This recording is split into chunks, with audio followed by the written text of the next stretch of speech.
Yes. Oh, gross. Get the latest on the Giants and Jets on WFAN, WFAN FM, WFAN FM HD1 New York, and Odyssey Sports Station.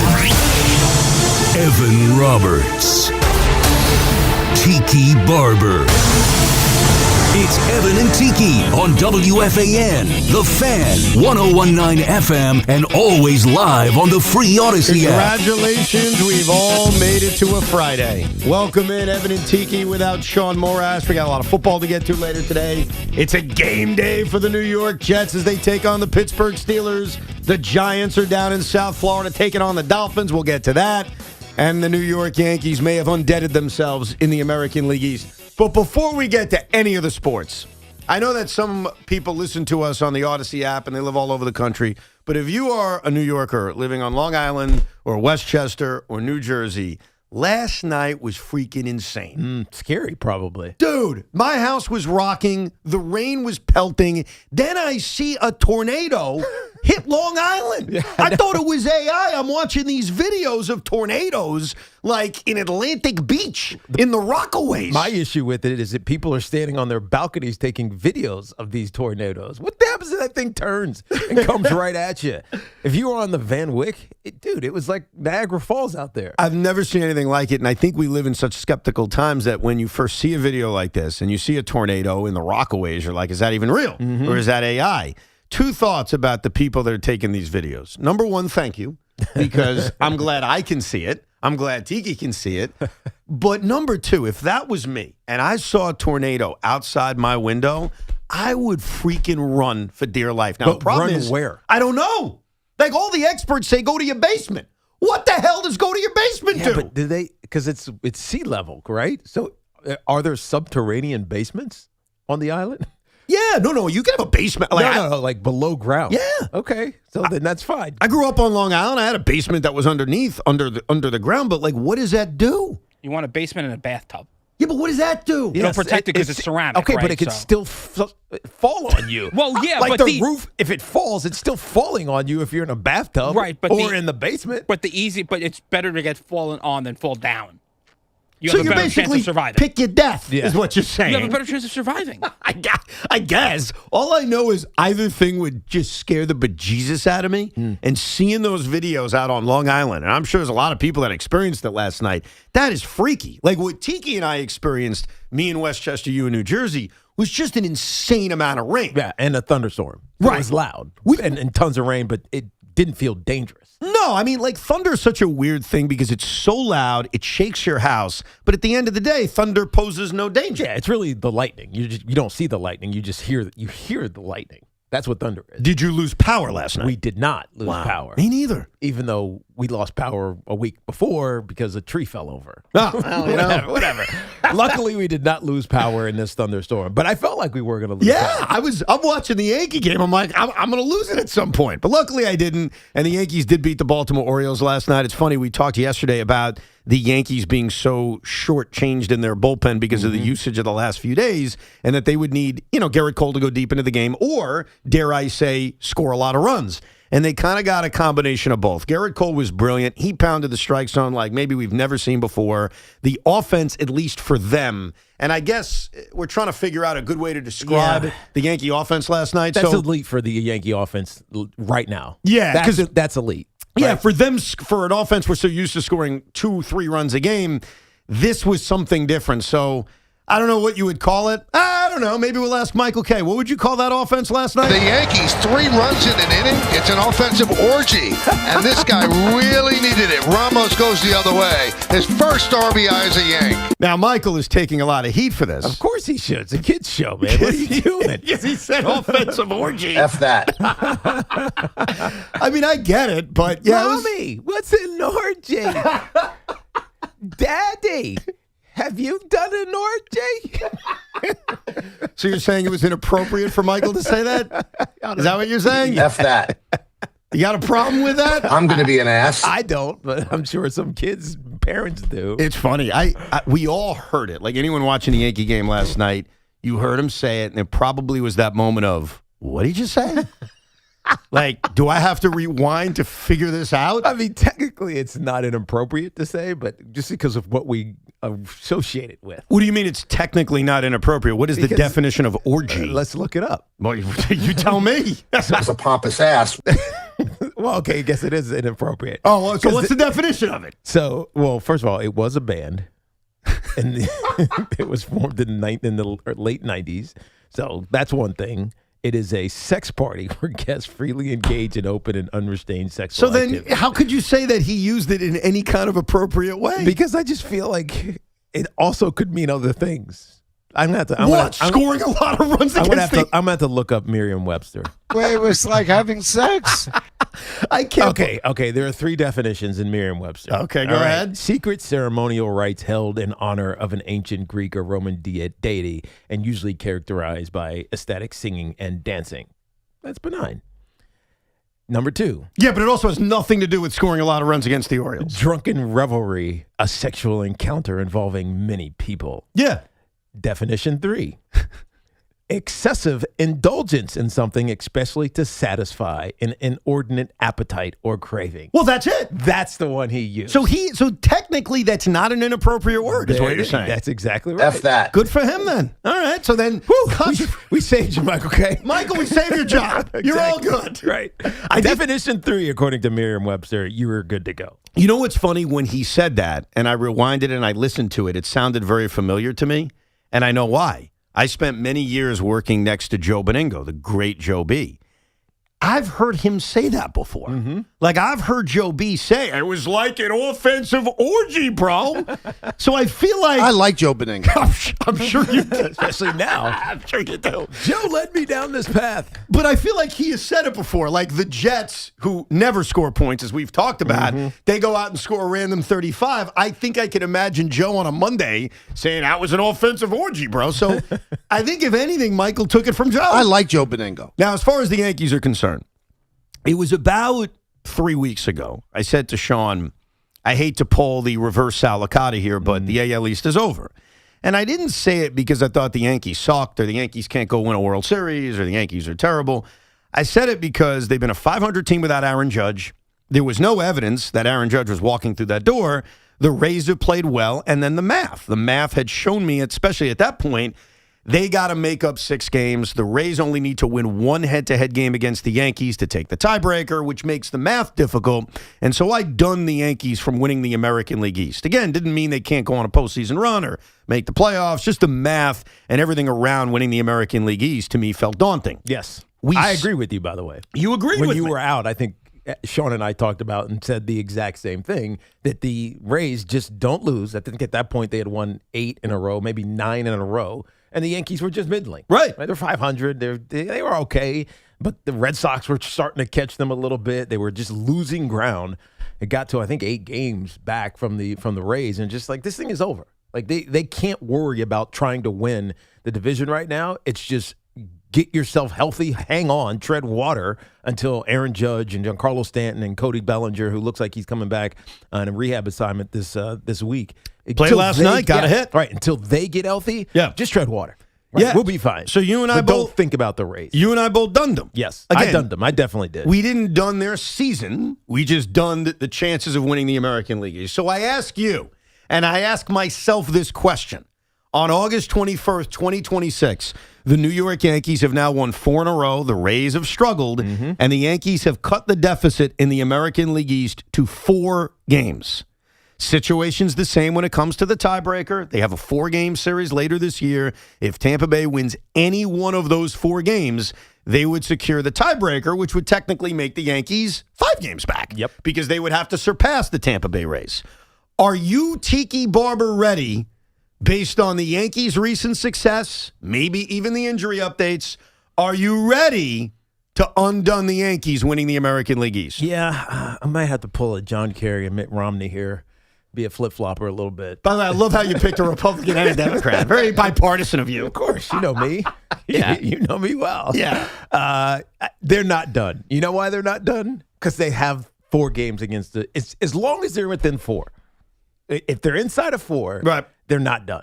So I can't keep dunning them, because when I dunned them, they were at 8 back. Now they're 4 back. And they play 4 games against them.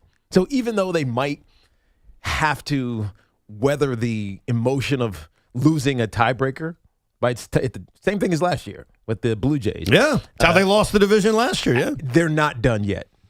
The reason I do not waver is that the Yankees have shown us through a sample size of about 67 games that they are a slightly above 500 team without Aaron Judge. That's an enormous sample size. They have now played, at this moment, 67 games without Aaron Judge. And what are they? 35 and 32. Of course. Which until recently was right at 500. They were actually a game under 500. The 4-game winning streak has brought them 3 games above 500. Yeah.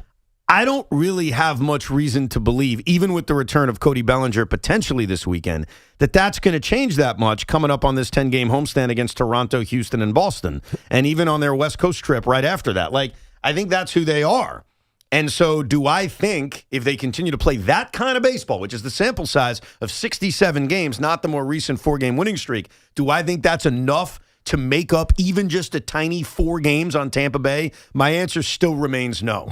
So I give them credit, and they are in it. Like, they're in it. I'm not denying that they're in it. But if you ask me, my reasoning from a few weeks ago remains the same. Yeah, but I feel like they have, because of, if Elliot Ramos starts to hit, which he finally did. And that was enormous for him yesterday. Same with Luis García going deep. Like, those guys need to get going. Right. And García hits, but he hadn't been powerful. He hadn't been an extra base hitter yet until we saw him last night. So I feel like if that continues, hopefully, after this is post-trade deadline stuff, and you start to get your lineup healthy, and your pitching keeps staying as dominant as it has been, how can you not feel confident that they can get themselves back into this race with the Tampa Bay Rays? I don't see why you would be negative about them at this moment and still believing that as a 500 team they can't, because the Rays eventually have to come back to being they have. Rays. They've struggled. Baseball's a long-ass season, and right now the Yankees are hot and the Rays aren't. That's going on right now. No, yes. Do I think that's going to continue? Tampa Bay's going to Baltimore. The Rays struggled against the Orioles last week. We know what the Yankees just did to the Orioles. I kind of expect the Rays to come out and smack the Orioles around. I kind of think they're going to bounce back. I think the Rays have shown you all year long that despite my skepticism, and despite a lot of people's skepticism, they're a pretty good team. I think it comes down to this. When the Yankees see the Tampa Bay Rays, it's at the very end of the season, that 4-game series, to begin the final homestand of the year for the New York Yankees. Yeah, which is not that long from now. Right, but it's the end of the season. Yeah, September 22nd, to be exact. Where are the Yankees in the standings on September 22nd? Well, and I think that's going to be the ultimate question going into that 7-game homestand and that 4-game series that the Yankees have. Yeah, so I don't want to play series evaluation, but they should win the Toronto series. They should win the Houston series. They should win the Boston series. Well, they got 10 games at home. What are you thinking? Right. 7-3? I think 7-3. That'd be great. 7-3 sounds about right. And then they should sweep at least the first series out west. That's asking a lot. I know the Angels suck, but sweeping series on the road is not easy, even though they just did it. Terrible. I understand. They are terrible. I think you're taking it for granted. I'm not. I'm just being overly optimistic because I'm not dunning them any longer. Like, if I was still in my dunning them mode, right, I would think, you'll just be 500. They'll be 5-5 in this homestand. They'll go out, they'll sweep the Angels, and then they'll get swept by the Padres. That's what my mindset would be. Right. But it's changing because of, first of all, how unbelievable they've been pitching. We talked and put pressure, even though he wasn't listening to us, but we put pressure on Gerrit Cole to go have a day. He went and had a day. He pounded the zone, and man. Ryan Yarbrough was 9 up, 9 down. He was. So, this pitching staff and their bullpen have been exceptional. Yeah, but that's been going on this entire run. It's the offense that's been better, which has helped them win these 4 straight games. That's right. And so I'm choosing Cody Bellinger will be back sooner rather than later, that Elliot Ramos has finally figured out how to be a Yankee. Luis García just continues to be a consistent hitter and now maybe add some power into the mix. And, the George Lombard and everything else, the emotional lift that it's given you defensively, they feel like a better team than they were 2 weeks ago or 3 weeks ago. Yeah, well, when you're winning, it feels that way. That's right. Just like the Rays feel like a worse team. That's right. Because they've been playing lousy baseball. Where the Yankees do have a big edge on Tampa is that their schedule in general is just a tad bit easier than the Rays' schedule. Right. You talk about L.A., Colorado. Yeah, they play the Rockies, the Angels, the Twins, who they always beat. I don't know what to say about my baseball team, the Mets. Both the Rays and the Yankees have games with them. The Mets are playing good baseball. Right, so do you consider them a good team when you factor in 700 over the last 10? No, I get you. Like, they're good. I get you. I guess it matters when you see them. The Rays are going to see them next week. The Yankees are going to see them the week after that. But they still have to make up, in my opinion, 5 games. They're 4 games back. Of course. I think it's unrealistic to think they're going to sweep them in a 4-game series at home. So the math tells me this, with how many games left? They've played 127 games, right. So they've got 35 games left. Is that the correct math, 35 games? Yeah, sounds about right. Yeah, 127, 35, 162. Yeah, that's right. Yeah. 3. Okay. Yeah. They got to make up 5 and 35. Now, is that impossible? No, I'm not saying it's impossible. I just wouldn't bet on it. I don't think it's likely. I think it's I got 141 and 2/3 chance of winning. Take your 33 and a third chance minus my 25% chance, and you got an 8 and a third chance of winning. Isn't that 7 in the third? Don't question Steiner math. It makes perfect sense. They have to make up, I'll make this simple math, 5 games in 35 games. Yeah. Is it impossible? Of course not. Right. I just don't think they're going to do it. It's harder because they're only playing 4 against them. Right. And the reason I think it's going to be tough to do is I choose to believe in baseball, the greater sample size. It's why even with the Mets, I don't go overboard and say, oh, they're a good team. They're playing well. Finally, the Yankees are playing well. The sample size, and I get it doesn't include Lombard, it doesn't include García and Elliot Ramos, completely fair points to question the 67-game sample size without Aaron Judge. I get it. But for the most part, that's what they've been, a slightly above 500 team, and I kind of expect that to continue over the next couple of weeks until Aaron Judge walks through that door, and we still don't know when that's going to happen. But here's what I do know. Gerrit Cole continues to write a great script, and I'm not trying to start a fight with you because it ain't personal. I think Gerrit Cole's been a better Yankee than CC Sabathia. And the only reason I compare them is because they're big free agent signings, right? They're big money ticket items. But the reason CC is more beloved than Gerrit Cole because CC won. Is that ring on his finger. That's right. Gerrit Cole. And CC's a different kind of leader than Gerrit Cole. Not saying Gerrit Cole's not a leader, but CC was that emotional leader. Oh, I'll tell you a big difference. He wore his emotion on his sleeve, and you knew it. And you were scared of it, or inspired by it, or whatever the heck you were by it, and that matters. I'll tell you one big difference between those two guys. Gerrit Cole, and I don't mean any disrespect to Gerrit Cole when I say that, because I'm about to describe him in a similar fashion to me. He's a dork, and CC is badass and cool. Yeah, CC's that dude. He is.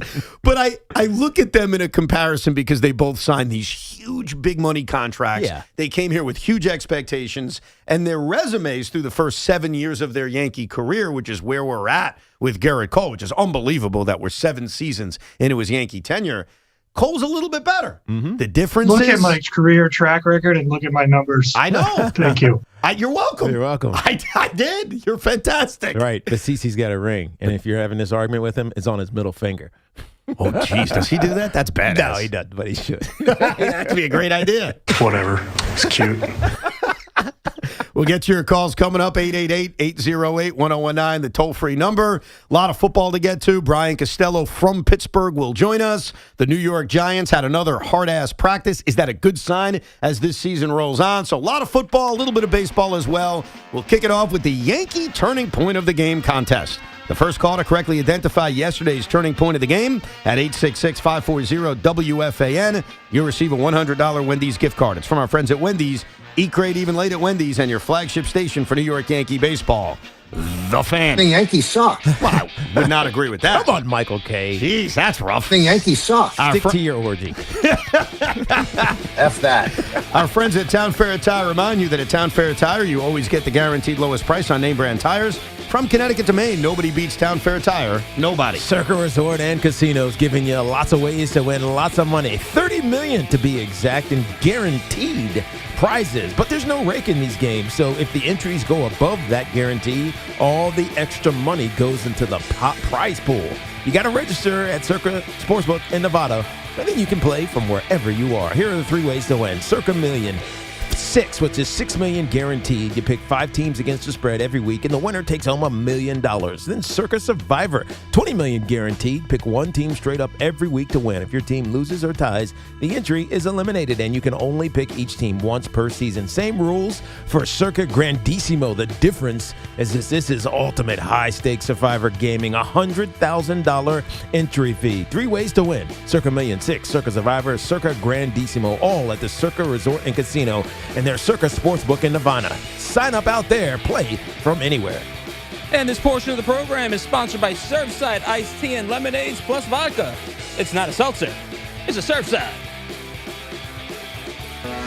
Your NFL destination station is The Fan. What John Harbaugh will do, he'll hold everybody else accountable. So if Jaxson has a bad game, it's not going to be about Jaxson Dart and his bad game. It's going to be about, I guess, the fault of everybody else on the team. NFL MVP Boomer Esiason and Giants legend Tiki Barber hit you with the most informed opinions, taking you inside the team facility and inside the huddle like no one else can. If Kate Klubnik comes in and he understands the system, he plays well in the preseason, there's no reason he shouldn't be playing if Geno Smith is playing like Geno Smith has played the last couple of years. The greats talk shop with you here all season long on your home for everything NFL. 1019 FM WFAN. There's nothing more refreshing than an ice-cold Surfside iced tea and vodka or Surfside lemonade and vodka to break the heat. Surfside is only 100 calories and 0 bubbles. That's right, no carbonation. It's not a seltzer, it's Surfside. Must be 21, please drink responsibly. Orgavattazona? Is that a word? In the 2026 Kia Sportage Turbo Hybrid, it might as well be, because it can be one road trip. It's all about turbocharged power and hybrid efficiency working together, so you get the thrill of quick acceleration and the satisfaction of fuel efficiency. Book a test drive and keep the adventure going. Kia, movement that inspires. Call 800-3334-KIA for details. Always drive safely. Optimal Fibers in the house. Y'all know the number.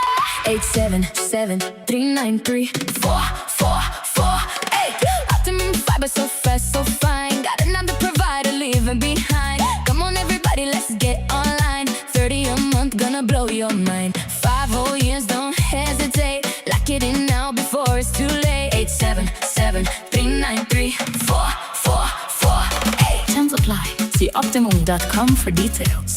Hey Yankees fans, come out to Yankee Stadium on Thursday, August 27th when the Yankees host the Astros for a very special night in the Bronx, Seinfeld Night. The first 18,000 guests will receive a George Costanza Calzone bobblehead presented by Star. Tickets are on sale now at Yankees.com/tickets. Don't miss Seinfeld Night and the George Costanza Calzone bobblehead, Thursday, August 27th. Yankees versus Astros at Yankee Stadium.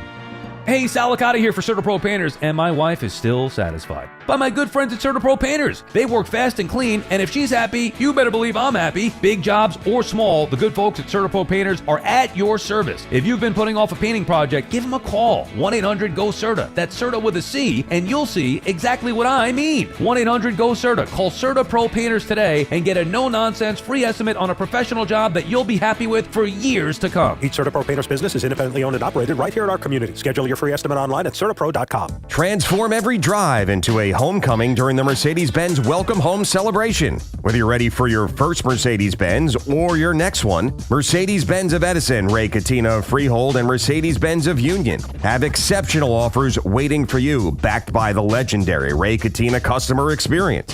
Visit today and discover why coming home to Mercedes-Benz has never felt so rewarding. But hurry, the Welcome Home Celebration ends August 31st. Visit RayCattinaMercedes.com. Is reviewing life insurance on your to-do list? Now's the perfect time to add it. A friend recently told me that securing life insurance sooner rather than later can help you lock in lower rates for years to come. So I bumped this up on my list and got it done. I called SelectQuote and couldn't believe how easy and affordable life insurance is. I'm 40 and got a $500,000 policy for $16 a month. My husband's also 40 and his $500,000 policy was only $18 a month. Plus, with SelectQuote's same-day coverage, there was no medical exam required, and we were covered by the time we hung up. Knowing I have this checked off my list feels amazing, but the peace of mind knowing my family is protected feels even better. Call SelectQuote at 1-800-329-1010. That's 1-800-329-1010. Or go to SelectQuote.com to get your free quote today. That's 1-800-329-1010. Details on example rate at SelectQuote.com. Tune in for the Yankees' first pitch presented by Montefiore Einstein, the official hospital of the New York Yankees. This summer, the Honey Pepper Pimento Chicken Sandwich and Pineapple Dragon Fruit and Sprite are back at Chick-fil-A. Let me tell you about the Pineapple Dragon Fruit and Sprite. It's bright, it's bubbly, it's back. The Honey Pepper Pimento Chicken Sandwich, it's so rich, and you can choose between the original or the spicy filet. Ooh, boy. And then you got those pickled jalapenos tucked right under the filet, and then just to top it all off, you've got a little honey drizzle right on top. Okay, now I'm a pimento fan. And I'm feeling the dragon fruit. Which fan favorite will you choose? Real customers paid for their testimonials. This is the story of the one who keeps multiple buildings running smoothly day after day. Plumbing that flows, HVAC that hums, cleaning supplies that keep surfaces sparkling. That's why she counts on Grainger. With easy reordering online and 24/7 support, Grainger helps her keep the products she needs on hand. So shelves stay stocked and buildings stay ready. Call 1-800-GRAINGER, click Grainger.com, or just stop by. Grainger, for the ones who get it done. Indeed presents hires you can't afford to get wrong, like public works supervisor. Hey, this waterman is under a ton of pressure. Did you ever fix it? Yeah, 3 layers of duct tape. Wait, should I have added a 4th layer?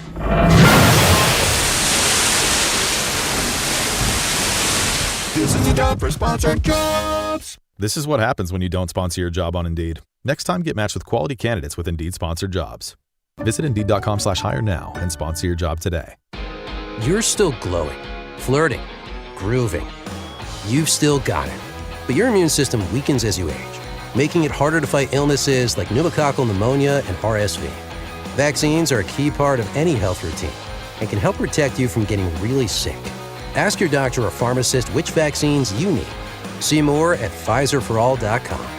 Sponsored by Pfizer. $5,000. That's the average amount of money people in the U.S. are now spending on gas in a year. $5,000. That's crazy. If you drive, you have to download Upside, the free app that gives you cash back for buying gas. That's right. You can earn cash back with Upside just for buying the gas you're already buying. You can literally start earning cash back today. I use Upside, and just last year, I made nearly $300. You're putting gas in your car anyway. Why not get cash back? If you like extra cash, download Upside. I'm saving the cash I earn from using Upside to help pay for a vacation later this year. Download the free Upside app now to earn cash back when you fill your tank. Use promo code FRESH to get an extra 35 cents per gallon on your first tank. You can cash out anytime, right to your bank or a gift card for Amazon and other brands. Just download the free Upside app and use promo code FRESH for a 35 cents per gallon bonus on your first tank. That's code FRESH for a 35 cents per gallon bonus. Come visit the engagement experts at London Jewelers at any one of their 6 locations. Agree with us? Disagree with us? Even better, talk Jets, Giants, Yankees, and Mets. Call the Fan and get in the game. 888-808-1019. The WFAN phone line is powered by Paramount Plus, your streaming home to watch the NFL on CBS all season long. It's now time for your Fan Focus, recapping the on-field action from yesterday. The Yankees swept the Orioles in the series. They won 6-1. And with the Rays loss, the Bombers are now 4 back in the AL East. The Mets were off, but former Met and one of the best Mets to ever do it over the last 25 years, Jacob deGrom struck out 10 to reach 2,000 strikeouts. He did it in the second fewest games and innings pitched in Major League history. Congrats to Jake. He's had a very mediocre, average season for him, but he was brilliant last night for the Texas Rangers. I mentioned earlier that the very controversial comment made by Yankee broadcaster Michael Kay felt very familiar to me, that it's something I heard Joe Beningo say many times. This is what Michael Kay said last night on the S broadcast. The Yankees, 3 runs in an inning. It's an offensive orgy, and this guy really needed it. Ramos goes the other way. His first RBI as a Yank. And I said, I believe Joe Beningo has said that often. Mm-hmm. Well, here's an example. I actually had 4 yesterday. I mean, it's like an offensive orgy for the Mets. Wow, that's like verbatim almost. I like Joe Beningo. I'm telling you. So Kay ripped off Joe B. He totally did. How long ago was that with Joe B? The Joe B. So this example that Dan sent to us is recent. I think it's like a week ago. But I'm telling you, I did middays with Joe for a million years. He used to say it all the time. Oh, so Michael Kay's listening to Joe B now. Ah, listen, you you heard what he said. I like Joe Beningo. I mean, it makes perfect sense. F that. So, yeah, that's a Joe B comment. Just so we know. So now we have that on the record. And if you want, we can find more examples of Joe Beningo using that term. I'm sure Dan can find that in 30 seconds.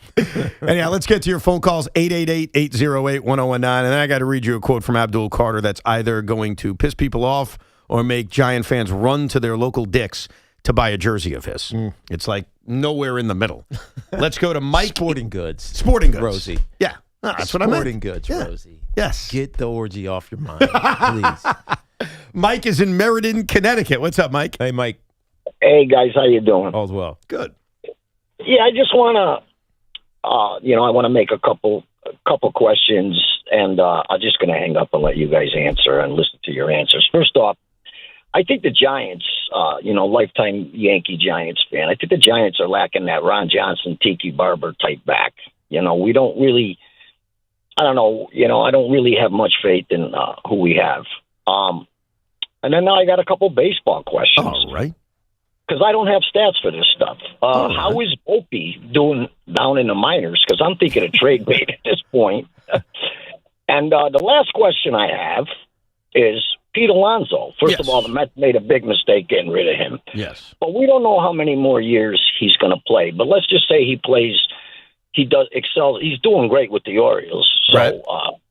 Let's say that he, plays another 5-6 years with the Orioles. If he makes the haul, which I believe he will, does he go in as a Met? Well, a couple of things. That's a good question. Couple of things. Anthony Volpe hit a home run yesterday, and since being sent down to Scranton on August 7th, he's hitting .239, 857 OPS, 3 home runs, 9 RBIs, and he has started the last 8 games all at second base. So he has now become the second baseman. He did make an error last night at second base, but he's playing there now consistently. So there's your Anthony Volpe update, which I guess we could supply once a week. Right. He is now no longer the shortstop. Future for the he's New York never Yankees. Going to see that position ever again with the New York Yankees. Exactly right. Like unless poor Lombard gets hurt.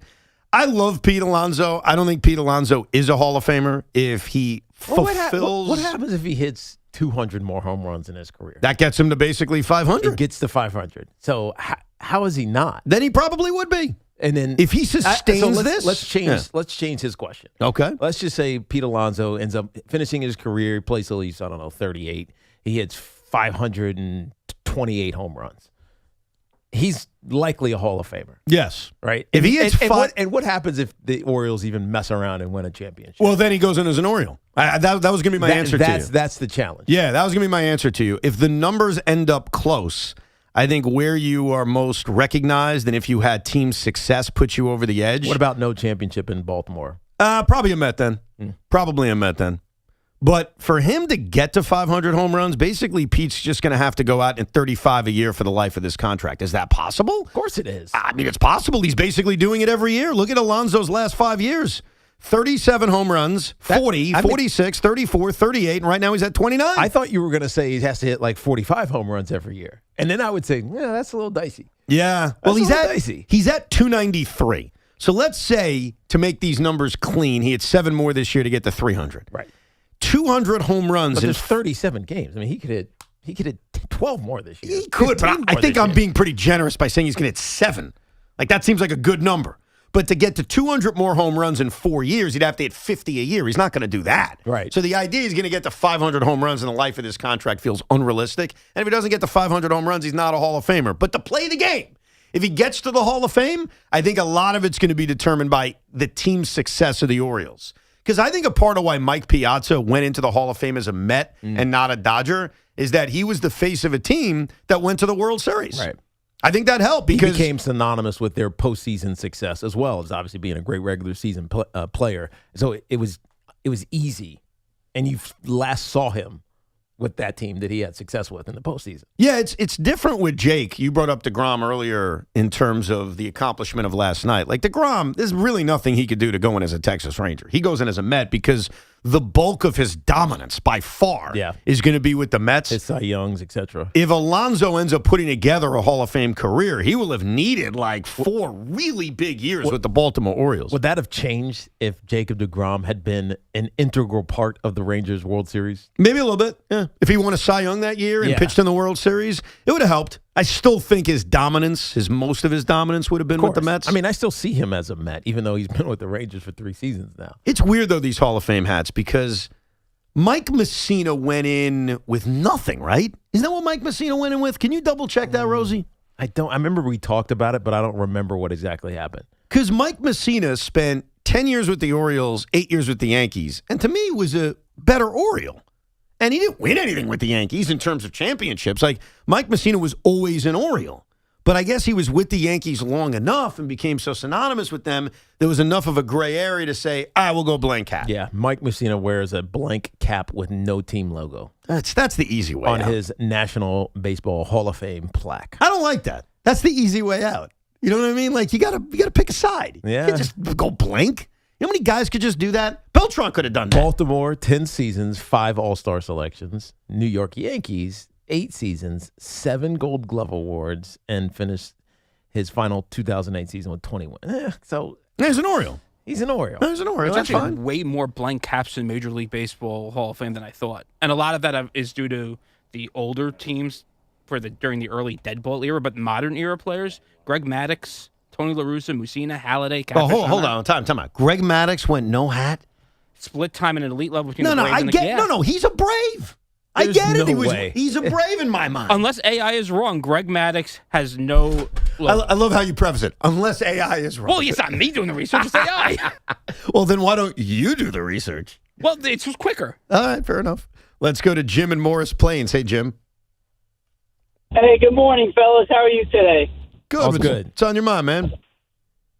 A couple quick things before I get to my Yankee point. Tiki, great job lighting the torch last week at the Gotham game. I saw you there. I was working. I have a video if you want me. I tried sending it to you, but I couldn't send it to you on X or anything like that. Oh, I don't have X. That's why. Well, I have X, but I don't use it, so that's the problem. But I have it. Don't worry about it. They took a video when I was doing it, so I appreciate you. But that was great over at Gotham, watching the women's soccer. Yeah, I don't know if you They were fantastic.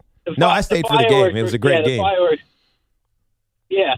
Another thing is your brother is great insight on the 33rd team. I don't know if you ever joined those Zooms. I don't know if you have access to that. Of course. I love listening to him on the Zooms. He always gives great insight. So very cool. I love listening to him, and that's pretty cool too.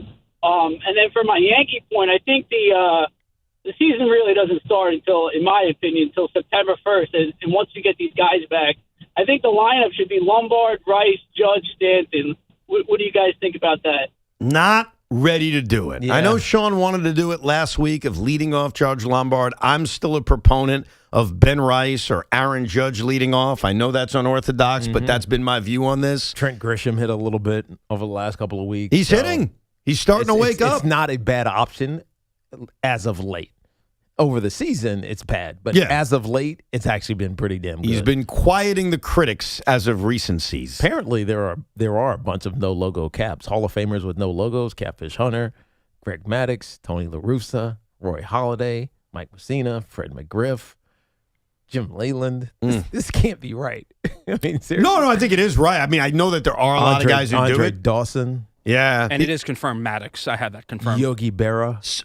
Yogi Berra? Yeah.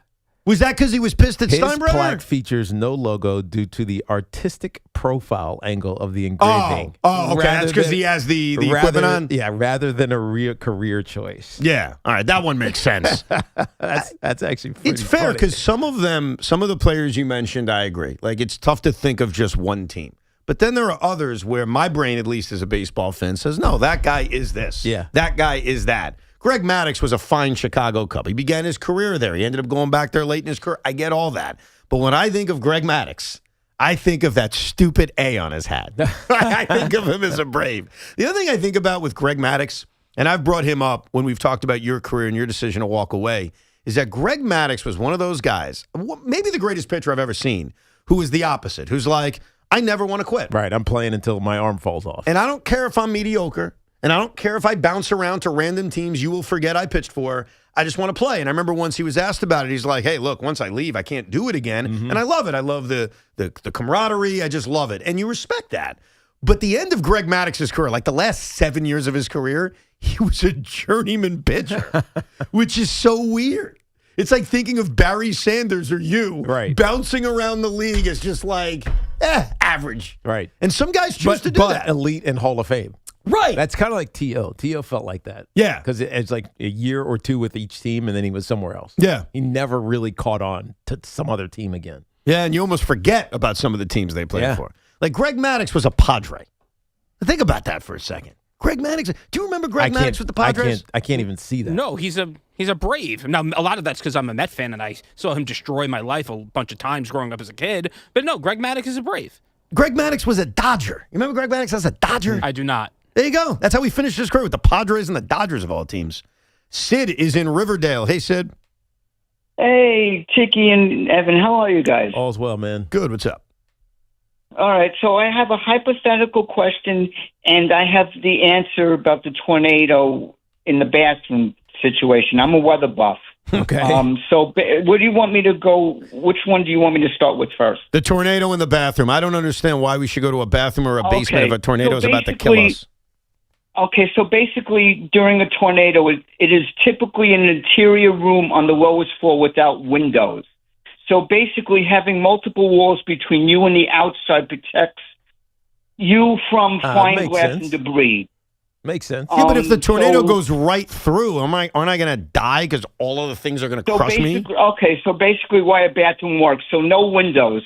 So glass shatters easily in high winds and causes severe injuries. Windowless rooms keep you safe from flying shards. Oh. So the interior location, being in the center of the house, means the walls block the wind and heavy debris. The bathroom, the bathtub is a heavy cast iron, ceramic tubs. It's in a thick layer. So basically your physical defense if you crouch low inside them. Wow. All right. Wow. You know what? You put it in a way, Sid, and now that if we do get a tornado, I guess I'll just go into the bathtub. I wouldn't have done it. I was skeptical of this thing. You know what my problem is? You're too big? Nope. I don't have bathtubs other than one room upstairs, and there's a window in it. Oh, yeah, me too. You know what? You're right.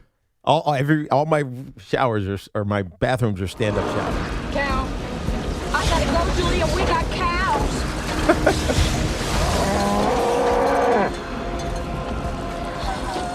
Another cow. Actually, I think that was the same one. Good try, Rosie. Good job. That is so lost in context. Nobody knows what the hell I have no idea what that was. Right. I let it play. From Twister. It's from Twister. That's from Twister. Around, but nobody knows that. Everybody, that was from Twister. And if you know movies, you know We Got Cows is from Twister. If you have to explain it, right, probably doesn't work. I don't think I had to explain it. Yeah, you did. I had no idea what it was. Well, you're not big into pop culture. Okay, well, maybe pop culture. Twister was like 1993. I think it was 96. You know what's funny? I saw Twister. Like, I've seen the movie. But unlike you and CeeLo, who's really good at this, I don't remember stuff from movies. So CeeLo's the best at quoting old movies. And I'll be like, what the hell is that? And then he'll say the movie, and I'll say, yeah, I saw that movie. Right, but I don't remember. Still don't know what you're talking about. Still no idea. Let's go to Ben in Rochester. What's up, Ben? Hey, guys. How you doing? All's well. So I'm in a situation where I'm in Rochester, and I had a work outing to our minor league game on September 12th that I initially was planning on not really going to. So I realized the Rail Riders were in town, and it's September 12th, and I was realizing to myself, maybe I should jump on this because I'm trying to figure out if Aaron Judge could potentially be playing in a rehab game. Oh, solid. Oh, that's my kind of thinking right there. That's solid. I think that's a very... Is the ticket ridiculously expensive? No, it can't be, right? No, it's not. And plus, like I said, it's a work outing, so it's just a matter of signing up. So it doesn't matter. I think you've got, the way I would phrase it, Ben, is I think you got a puncher's chance. Like, the Aaron Judge timetable, the Aaron Judge return is such a moving thing. Like, they're not giving us any specific details. But when you think of that date, September 12th, 2 weeks left to go in the season. Right. Maybe you want to get Judge a quick rehab game or 2 or 3 or 5. That feels like a viable possibility. So I'd say there's a 10% chance he's in that game. Right. So I wouldn't say it's like a great chance, but I think you got a puncher's chance at that. You know what I find weird? And this is for Ben and everybody else. If you could see Aaron Judge at Yankee Stadium whenever you want, because the Yankees play 81 home games, why is it that much more special to see him in a minor league stadium? Like, you're seeing the same player. Well, because it feels more intimate in a minor league stadium. You almost feel like you're right there with him. I get you. Completely separated and security all over the place, and you're just watching a show. Whereas at a minor league ballpark, it's like, he's barbecuing out back. He's not, obviously, but it feels like that. It feels more special and unique, it even just if feels you're more intimate. Okay, yeah. Because I admit, I've thought about it too. Like when stars have been on rehab assignments, it'd be cool to see them at a minor league stadium. Mm-hmm. And then I think to myself, what's so cool about it? If you could just go to the regular stadium and see them as well. Right. Jonathan is in Storrs, Connecticut. What's up, Jonathan? Hi, I was calling. Love the show, guys. I was calling to ask about Spencer Jones and whether or not the Yankees are going to keep him up or send him down. Oh, it's a great question. And I brought this up to Tiki 2 days ago because I think this is a looming challenge for Brian Cashman. Mm-hmm. Cody Bellinger is on his way back, and they're not waiting until September 1st with Cody. They may be waiting until September 1st with Giancarlo, but I would be surprised if Cody Bellinger has 10 more days on rehab assignments. Like, I think he's back this weekend or maybe early next week.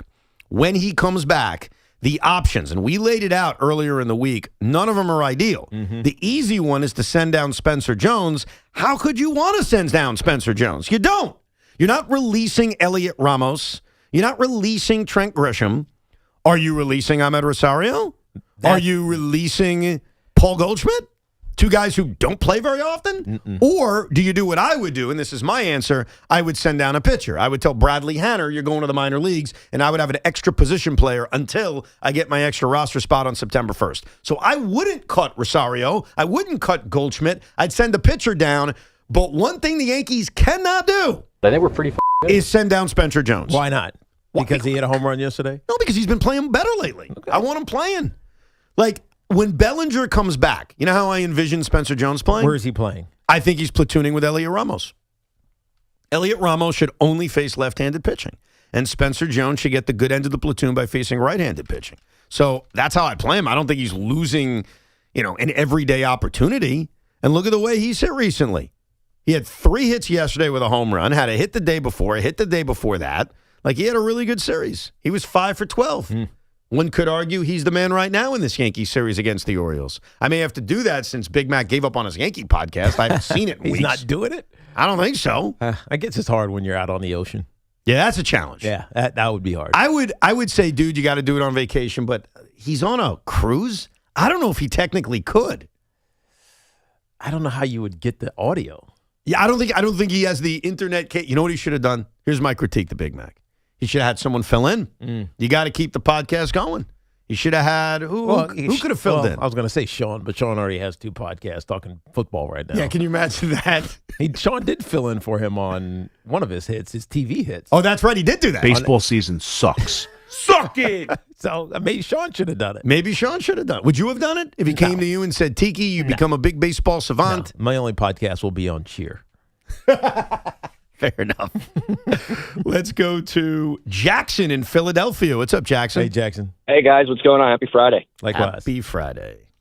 First of all, it's funny that you guys just brought it up. I was watching Pop Culture Jeopardy. It's new on Netflix. Really? And, that Twister quote was a question. on one of the first episodes. Very nice. Pop Culture Jeopardy.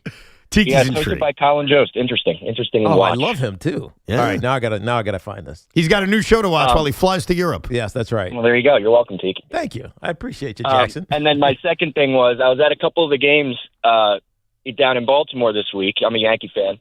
And, Evan, I have a gift for you if you want it. I have the messed up scorecard that I was keeping at the game where I wrote home run for Pete Alonso. And I had to cross it out. That's amazing. Now, when you messed up in really that whole sequence, did you give up on scoring at that point, or did you fight through? I kept it going. Good job out of through. you. That's good job out of you. Would I? You know what? Maybe I should start a collection of other people's scorecards. So if you want to send it to me, sure, I'll take it. I'll analyze it. Speaking of scorecards, Pop Culture Jeopardy is 20 episodes. Oh wow! So you're set for your trip. Dude, this is awesome. Nice. I received an email from the New York Mets making an announcement about festivities that they will be holding for Howie Rose on Sunday, September 20th. Okay. Now, as soon as I read it, I said, "Oh crap! I'm not going to that game because you know where I'll be on Sunday, September 20th."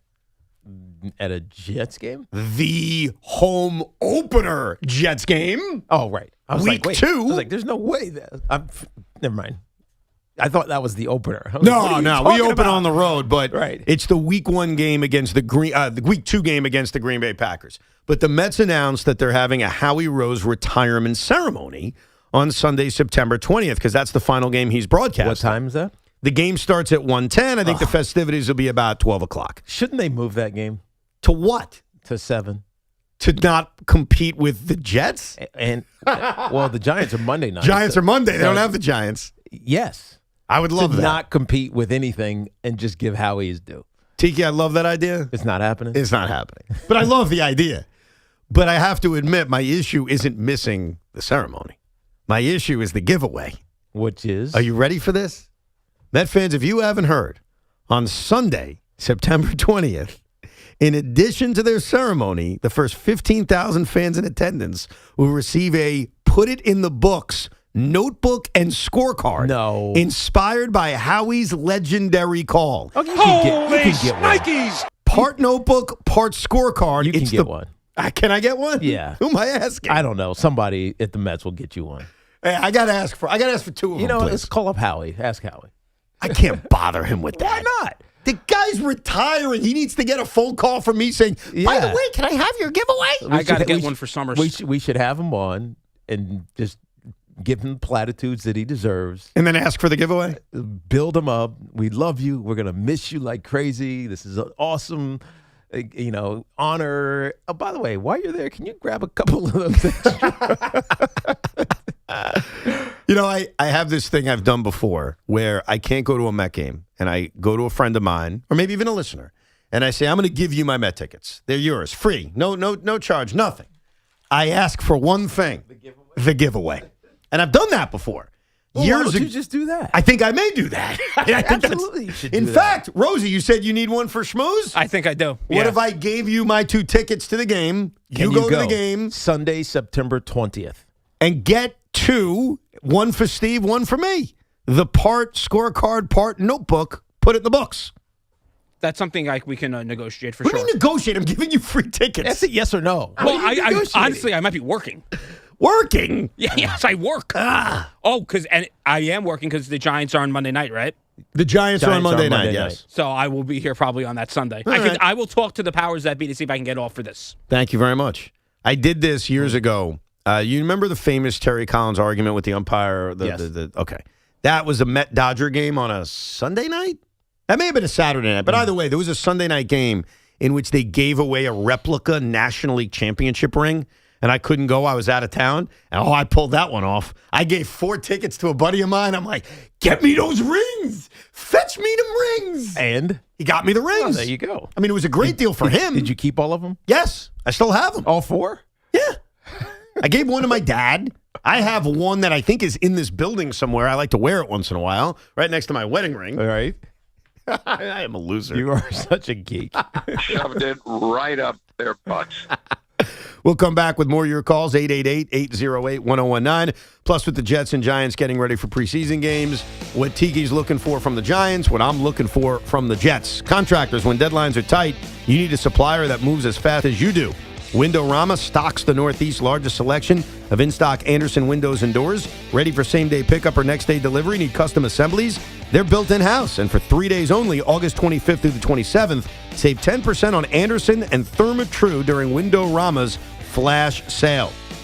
Plus, Rama Awards for Pros earns up to 2% back, plus free delivery. Windorama for Pros, your job, your deadline, your team. Visit windoramaforpros.com. If you haven't checked out Collars & Co. yet, now's the time.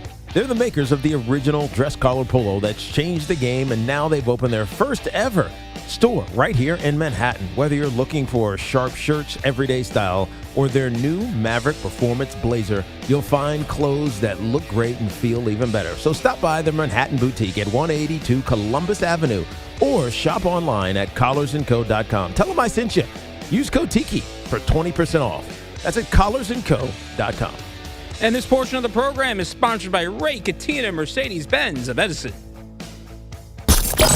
It's Boomer and Gio. Mornings on the Fan, 101.9 FM. Somebody will give them a chance, just like somebody gave Sam Darnold a chance, somebody gave Baker Mayfield a chance. It goes on and on and on and on. There's always players like that. But I just don't think that, you want to have a sourpuss in your locker room. No sourpuss. Get Boomer and Gio on demand. Available on Apple, Spotify, wherever you get your podcast, and the free Odyssey app. This is an Odyssey Sports Minute. Sponsored by Metal Supermarkets, the convenience store for metal. Find a store at metalsupermarkets.com. When you think about the best teams in the National League, it's always the LA Dodgers, the Milwaukee Brewers, the Atlanta Braves, and the Chicago Cubs. But don't sleep on the San Diego Padres. The Pods have won 17 of their last 22 and now in sole possession of the third and final wildcard spot in the NL. No one wants to see them in October. I'm Nick Costos.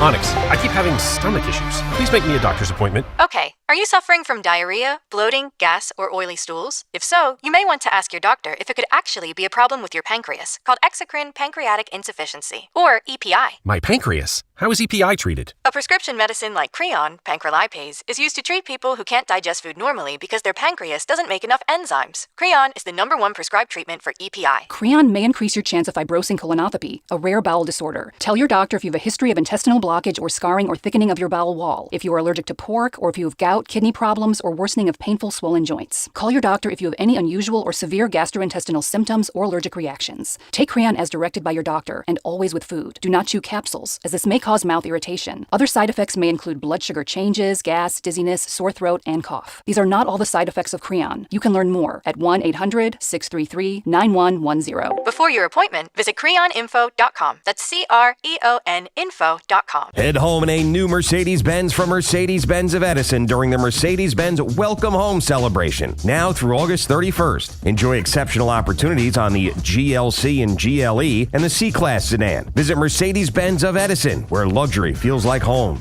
Wow, the summer is just flying by, folks, and so are your chances to save big during the Ford Summer Sales event going on right now. You have to check out the great lease deals and the big cash bonuses on the full lineup of Ford trucks, including the fun-to-drive Ranger. How about the city-loving Maverick and the best-selling Ford F-Series? Plus, now you can get a complimentary 2-year maintenance plan. The deals are hot and the clock is ticking, folks, but you better hurry. Summer isn't going to last, and neither are these deals. So get to your local Ford store today. No matter what you drive, having the right tire matters. So take control with a new set of Bridgestone tires from Town Fair Tire. You'll choose from the area's largest selection of Bridgestone tires, and you'll get the Bridgestone tire you need at the guaranteed lowest price. Plus, Town Fair will give you more free services than all other tire dealers, clubs, or online sites. Nobody beats a Town Fair tire deal. Nobody. Name brands at discount prices. Town Fair Tire. Hey, it's Tiki Barber. Living in the city that never sleeps, you need a powerful home connection that keeps pace with your midnight grind. Keep your connection as legendary as the city itself. If you're a Verizon mobile customer, switch to Fios Home Internet and get reliable 100% fiber optic speed for just $20 a month. It's high-speed fiber dependability for less than a week of subway rides. Visit Verizon.com and switch today. Availability varies for Fios customers with AutoPay, Mobile Plus Home, and bonus discount. Enrollment required. One offer per eligible account. Additional terms apply. Limited time offer. Baseball season is in full swing, and there's no better place to be than Kalshi, America's #1 prediction market platform. Right now, the team in the Bronx is trading at 10% to win it all, meaning a $100 trade pays out $863 if they win the championship. On Kalshi, you're trading against peers in a live market, meaning there's no house. And as the probability changes, you can buy in and out of your position. Download the Kalshi app and use code CMAC, that's CMAC, to get $10 when you trade 10. KALSHI, Kalshi, trade on anything. 18 plus only. Restrictions and eligibility requirements apply.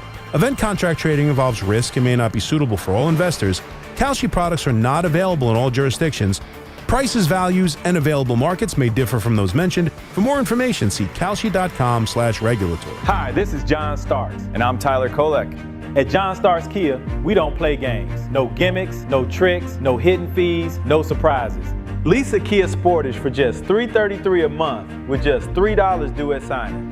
What we say is what it is, period. See you at John Starks Kia in Queens. Go New York, go New York, go.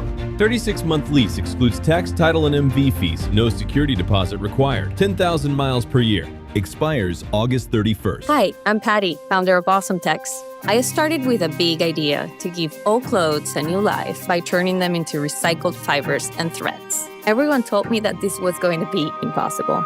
But Chase for Business believed in me. They gave me a lot of guidance from the beginning. Get financial guidance from bankers in the New York community and convenient digital tools all in one place. Learn more at chaseforbusiness.com. Make more of what's yours. Real customers compensated. JP Morgan Chase Bank, N.A. member FDIC. Sprained wrist, ankle twist. Broken thumb, can't make a fist. Busted knee, surgery. That patch of ice you didn't see. Where pain starts, Jernavix suzetrigine begins. Jernavix is a non-opioid 50 milligram prescription tablet for adults with moderate to severe acute pain that reduces pain signals before they reach the brain. Tendon tear, nose repair, tripping on that broken stair, dislocation, operation, moped crash while on vacation. Do not take Jernavix with CYP3A inhibitors. Avoid use with grapefruit or liver problems, as these may increase side effects. Tell your doctor about all your medicines if you are pregnant or breastfeeding. Jernavix may make certain medicines and birth control less effective. Side effects include itching, muscle spasms, rash, and elevated muscle enzymes. Joint displacement, knee replacement, fell on marbles in the basement, ladder slip, broken hip, that rock climb where you lost your grip. To learn more about Jernavix, ask your doctor. Call 1-833-589-PAIN or visit jernavix.com. Orgavadazona? Is that a word? In the 2026 Kia Sportage Turbo Hybrid, it might as well be, because it can be one road trip. It's all about turbocharged power and hybrid efficiency working together, so you get the thrill of quick acceleration and the satisfaction of fuel efficiency. Book a test drive and keep the adventure going. Kia, movement that inspires. Call 800-3334-KIA for details. Always drive safely. Start the day with Boomer and Gio, mornings 6 to 10 on WFAN, WFAN FM, WFAN FM HD1 New York, and Odyssey Sports Station. On this Friday in the big city, Evan and Tiki without Sean Morash. Mets back in action tonight. The Yankees back in action after sweeping up the Orioles at Yankee Stadium to take on the Blue Jays. Jets tonight, Giants tomorrow. How about this comment from Abdul Carter to the great Ian O'Connor, who's done a fine job covering the Giants over the last few months with all the John Harbaugh stuff, and now this interview he does with Abdul Carter. Abdul Carter to Ian O'Connor and The Athletic, quote, "I want to be the greatest of all time. There's a reason I asked for number 56 when I did. I want to show my teammates and show this city why I asked for that number." I love that. That makes you feel like he's grinding to be great. Yes, no doubt. And that's the expectations that come along with being picked as high he was picked. Right. The challenge, though, is that statistically is how you're going to get evaluated, and he's behind the 8 ball already. Yeah, I mean, you said it last year, and it was an interesting debate, and this is the thing about football that's so different than every other sport. The stats do lie. Like, this isn't baseball. Like, the stats are the stats. He has a 900 OPS. In football, the tape and the stats can sometimes be different. So for many Giant fans, they looked at Abdul Carter's rookie season and said it wasn't that good. Right. You said, hey, I've watched the tape. He had a pretty good rookie season. Right. I was at all the games, too. So you see him impacting games, just not getting statistics. Well, here's the thing. To be the greatest of all time, to warrant asking for number 56, like he said, there can't be any question. Yes. It can't be dubious. Right. It's got to be obvious. It's got to be on tape, and it's got to be in the stat book. Yes. It's got to be both. You got to do all of the above to be the greatest of all time. And by the way, because I want to be fair about this, I mentioned earlier that Big Mac is on a cruise and he hasn't done a go-get-em. He explained why he is not doing go-get-ems on his last go-get-em. Take a listen. The only issue with my vacation is I'm going on a cruise. The Wi-Fi sucks. I'm not. I'm gonna try. We'll see how it goes. I'm only allowed to have Wi-Fi on. I mean, it's. I guess not only allowed, but I really don't feel like paying for 2 devices. You cheap son of a bitch. It started with the Wi-Fi wouldn't be good. Right. And then he said, I don't want to pay for it. Right. The Mets are richer. There's also no way to connect to it other than Wi-Fi. Yeah. So you can't Ethernet. You can't plug in. That's what sucks. Yeah.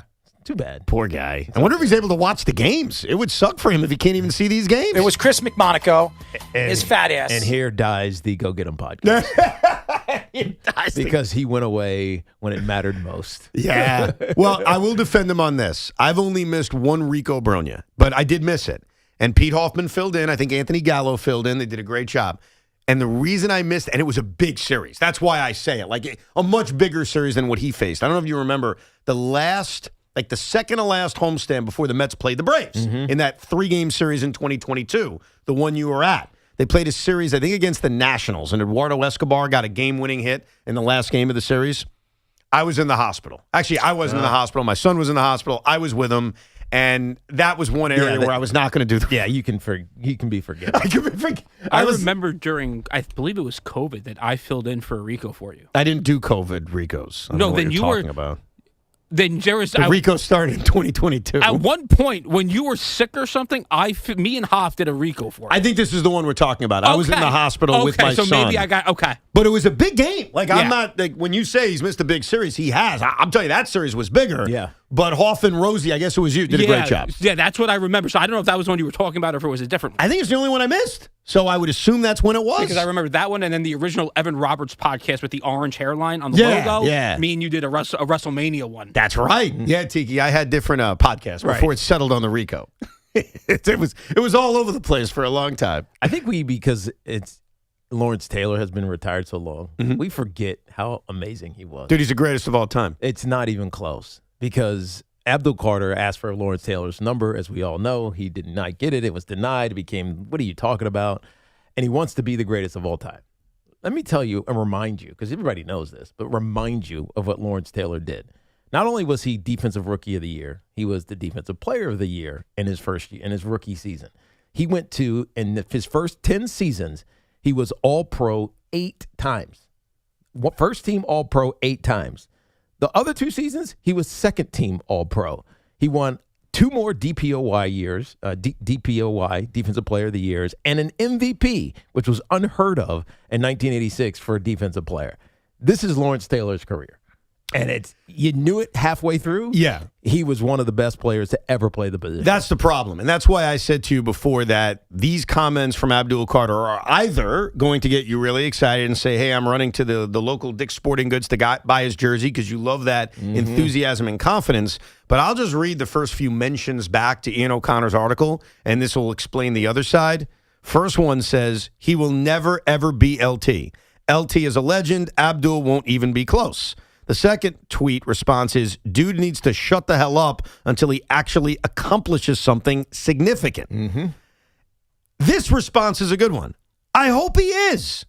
But he talks a lot and places big expectations on himself. He has immense potential. But he's got to do it. Right, potential becomes a dirty word. And the problem is, Lawrence Taylor is like a curse word because he is the greatest of all time. Yeah, it's not even a question. And by the way, I want to preface this by saying I didn't get the joy or even the knowledge of getting to see him in his prime. So I say that from what the experts have told me and from watching highlights. I did not watch Lawrence Taylor in the prime of his career at age 43 years old. So I raised my hand in saying that when I call him the greatest of all time, like I called Jim Brown the greatest of all time yesterday, I understand it comes with not actually seeing them. But when you use that name, you're putting an amount of pressure on yourself that is not worth it. It's why I didn't like the idea of him asking for 56 last year, because it was like, why would you do that? Right. Like, do you understand who you're asking for?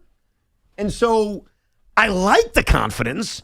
I hope he becomes a big-time player, but, man, there are certain names you just shouldn't touch. Like, you just don't mention that name. Right. I mean, you can just look at the stats, but if you were able to watch them, obviously I was, because I was born in the 75, and I was a Redskins fan, then Redskins fan. And when I was 10, he snapped Joe Theismann's leg. Yeah. Like, you were afraid of him as a fan for your team because he was that dominant. It was kind of like playing against Ray Lewis. Ray Lewis was the same way. Like, he would try to hurt you, and maybe not intentionally, but just because he was so damn good, he would hurt you. That you feared Ray Lewis. You feared Lawrence Taylor. You're not fearing Abdul Carter right now. I think he's got a chance to be a really good player, and that would be awesome, but being Lawrence Taylor feels nearly impossible. 888-808-1019, the number. Tony is in Brooklyn. Good morning, Tony. Hey, what's up, guys? Good morning. A couple of things I want to say. One, Evan, you're one of the easiest guys to talk to on talk radio, that although your opinion may differ, you have a way of delivering it that doesn't make the caller feel like, what am I doing? No, that aside. I appreciate it, I guess. Yeah, Thank you. Yeah, I mean, you can oppose. You can have an opposing opinion without making the caller feel stupid. Thank you. I like that. I appreciate that. I thought you were calling me stupid for a second. That's F. Scott Fitzgerald. Not at all. That's F. Scott Fitzgerald's first-rate intelligence test. There you go. I like it. Thank you, Tony. I appreciate that. So the reason I'm actually calling, I'm sorry, one more thing. The Abdul Carter thing, it's different now. They're putting microphones in front of these players' faces all the time. Yeah. So they've got to say something. If they say nothing, they get picked on for saying nothing, and if they say something, it's inflammatory. So anyway. Yeah, I mean, Tiki, that's fair, but keep going. Tiki, we met about 20-something years ago at the Tribeca Grand Hotel. All right. There was an Amani Toomer silent auction event. Do you remember? Of course. Now, my wife has been dying to call you, but she's very busy during the day when you're on.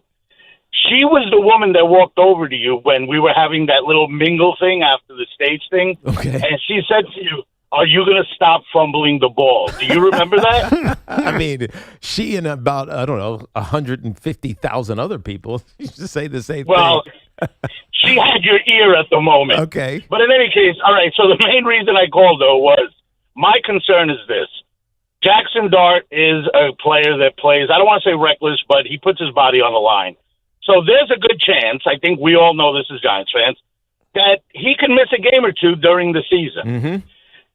And Jameis Winston seems to be a very solid, as a matter of fact, I saw some places rated as the best backup quarterback in the league. Yeah, I'd say you can My argue issue that. is that, so if Jackson misses, say, 2 games, for those 2 games, Winston will be the starter. Who's the backup to Winston? In fairness, most teams are not running with like a very solid third-string quarterback. Some teams don't even have one. They will usually pick someone up once the starter goes down to give themselves some depth. So I don't think that's necessarily a fair bar to hold the Giants to and say, well, who's your third-string quarterback? Right. Yeah, you don't. If it comes to that, you're in a lot of trouble, though. But you don't plan to be getting to your third-string quarterback. You know, it's one of those. Who had that quote where someone was asking about the backup quarterback? I think it was Bruce Arians, because it feels like a Bruce Arians quote where he's like, what happens if XYZ do you practice in case XYZ gets hurt? And he was like, well, I don't practice effed. It's a good point. Right. Oh, it's Tom Moore. Tom Moore. He's like, I don't practice effed. Right. So it's kind of like, no, we don't practice for that scenario. But the good news is, and he's right about this, I had a chart in front of me the other day of the quarterback depth for every team, like their starter, their backup, their third-string guy.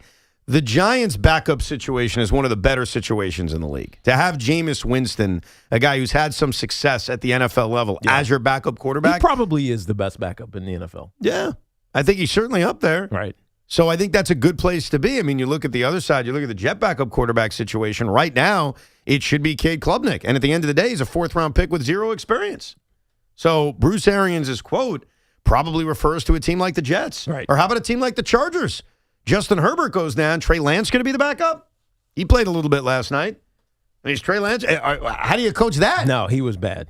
So I think the Giants I'm looking at all the backups now in the NFL, and I still have not got the one that's better than Jameis yet, unless you want to throw Joe Flacco, because Joe Flacco backs up Joe Burrow. I would put Jameis Winston ahead of him, to be honest with you. Because he's older. Yeah, I think I would. Anthony Richardson is a backup quarterback. I mean, he's looked decent in the preseason so far. Again, watching games that don't mean anything. But I got a couple I'll throw at you that are close. I mean, Justin Fields is backing up Patrick Mahomes. Mac Jones with the Niners. Yeah, I'd still take Jameis. No, I get you. You know what I mean? Like if you had to take that Jameis or Mac Jones, you're going to take Jameis. In a short burst. Remember, this isn't to start a full season or who's got the potential to turn their career around. This is, hey, Jaxson Dart's missing a drive or two because he's Jackson Big Blue Tent But Dart. I think he was asking like 2 games. Yeah, 2-3 games. Yeah. How about Tua if he's backing up Michael Penix? But do you trust Tua? Tua's had success in this league, but do you trust Tua? Yeah. And the answer is no. I think that's it. I think those are the only options. Yeah, I don't think right. like Jarrett Stidham or Anthony Richardson or Davis Mills. Or Andy Dalton. Gardner Minshew. Trey Lance. We love Tyrod Taylor, but Tyrod Taylor. We're missing the obvious one. Who's the obvious one? Tommy DeVito. Ah. That's our boy. Yeah, you got me on that one. Of course it's Tommy DeVito. I think that's a good position to be in, though, right? That's your backup. I think DeVito might be the answer.